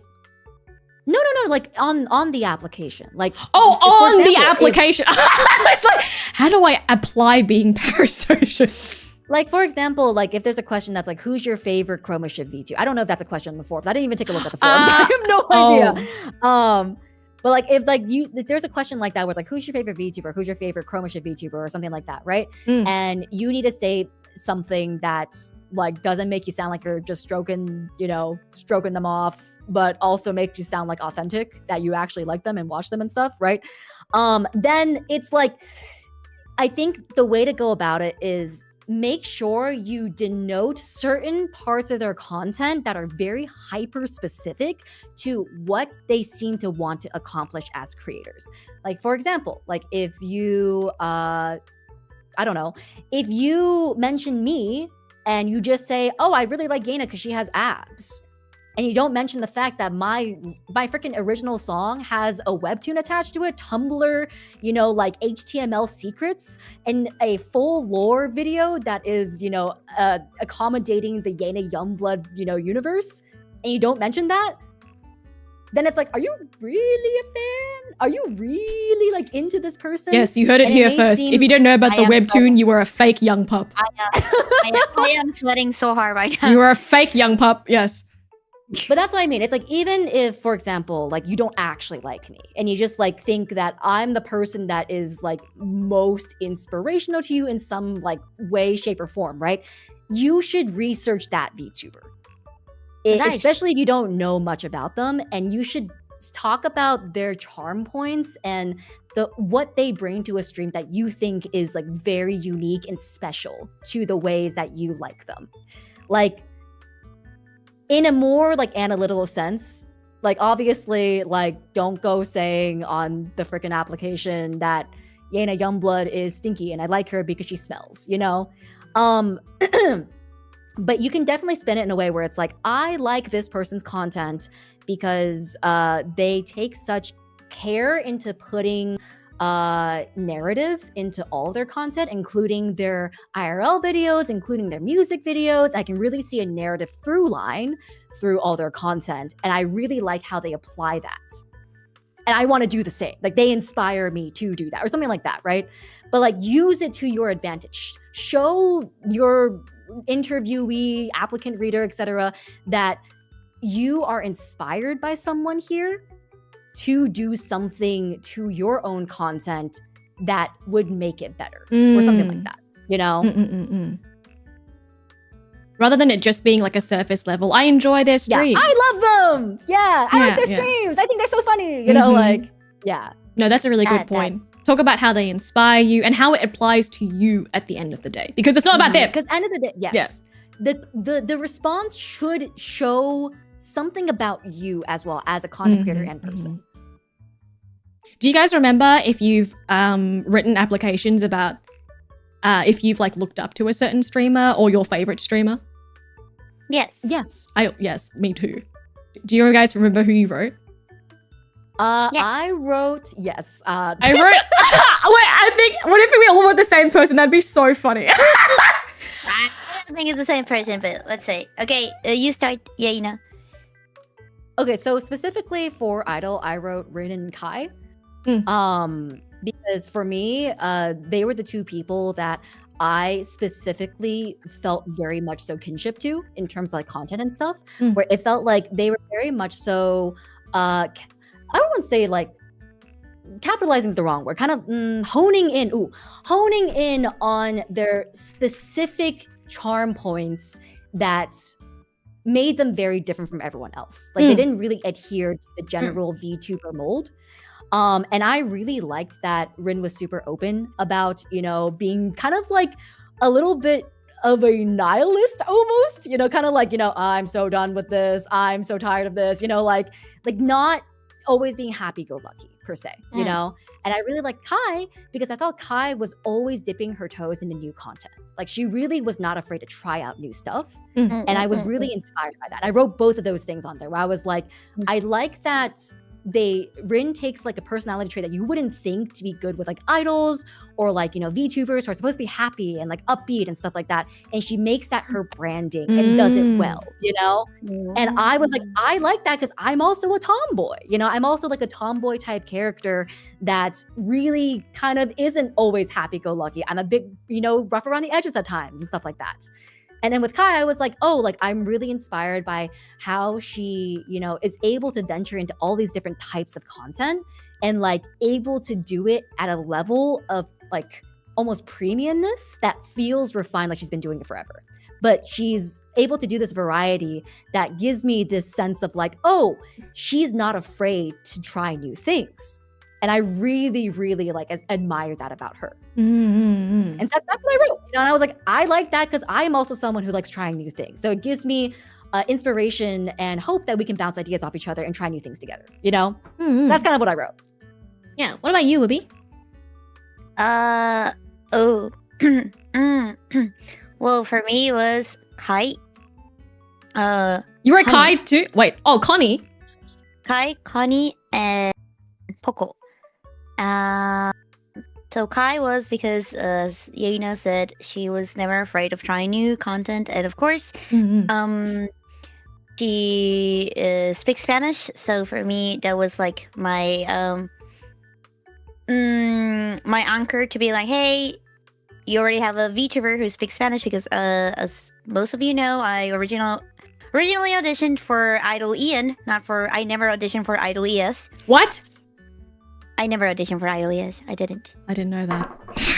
I didn't know that. The thing is, I passed both of the auditions for Idol Ian, but I think when they made the decision, Wildfire had just gotten like completed. Like all the members were selected. So they were like, "We have no space. Would you be interested in Idol ES?" And I was like, Oh, like, I guess so. okay. Oh, Ruby! And now here we then- are. And then Kanye, I like that she used to pull up skits, like when she did like roleplay and stuff. And with Poco, Poco was one of the reasons why I tried to start like drawing because she would practice on stream and stuff. But basically Kai was like the top one because I really like the way she explored content, and you could tell like she would take inspiration from not only other VTubers but mostly from streamers. And it is well, back in the day, content creation came from streamers first, and then it would translate to VTubers. Now it's like a back and forth. It depends on the trend that is going on. But yeah, from like Idol Girls, that was the girls that I put down. What about you? I think I did a cop-out answer. I think I copped out. I did a cop-out answer because I said I was really inspired by all of the Endless girls because I was really inspired by all of their creativity and how much passion they had and how it was so evident in, even if they did different forms of content, that they were so passionate about what they were doing and they were so open to trying and doing new things, and they weren't afraid to like put themselves out there.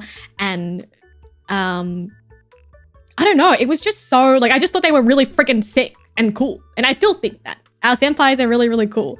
But that was like one of the big things. Oh, I actually did get a message from Mane-san, and they said, every interview I will ask who is your oshi. in the same corpo and out of corpo. So make sure that you have an Oh. answer prepared. Oh. They- If you could, Dude, choose, what in if the you what in the were flying- insider content? What the hell? I don't know. That's This- hey, you guys should be Did you- lucky to be getting this information. Did you- I had no. Oh. This entire stream has been corroborated with management, if you did not Yeah, know. management is watching. Yeah. So, guys, send your oh. questions. Management be That's why watching. when you guys were saying stuff, I was like, stop! Lie. It's fine. It's actually fine. Management is Stretch the fine. truth. It's I fine. didn't say anything bad. She didn't say anything bad. No, you guys didn't say anything bad. We just wanted nothing to at all. award him. We had Jim from accounting. But yeah, no. I will say though, like, this is like, I would say the most information probably out there on a audition process that you're gonna find from any corp. You like guys this are is fucking welcome. Yeah, so like- ask questions. when I started interviewing for corporations, I was like shaking in my freaking boots because I was like, I had no idea what the hell they were gonna Mhm. ask me. And I was like, I don't know how to prepare for this. I've never done a VTuber interview. But yes, like that is a question that they may ask. Who is your Oshi and why? And then if you stumble and you fumble, ooh. Or if you don't even know all the girls in the corpo, girl, what are you doing? Yeah, do your research. Do your research. Do your research, yes. But yeah, that's all of the questions. Thank you guys for being here today and help me answer everything. Thank you, Yeah, thank you for Manessa, having us. for helping me create this very, very informative. I hope that if you watch the entire thing or go back and watch the VOD, that this is helpful for you. No matter if you're trying to audition for Krober Shift or any other corpo, I would love to make this a little series, but I feel like it's nice. I feel like a lot of this information is not gate kept, but not talked about in the corporate VTuber space. I would say it's big to a certain degree. It's a little gate kept. Yes, it's a little I think gate kept. people don't want this information to be so out because like I think more specific information people don't want it to be like so outwards because then it's like every applicant's gonna be the same, you know? Fair. Everyone's just gonna say the same thing. I feel like Don't copy and paste my words. I feel like I will eat you. You won't know. We don't get to see it, so we won't. Even if you copy it, management will know because management was watching the whole time. All right, they see. They have eyes. Big brother. They see it.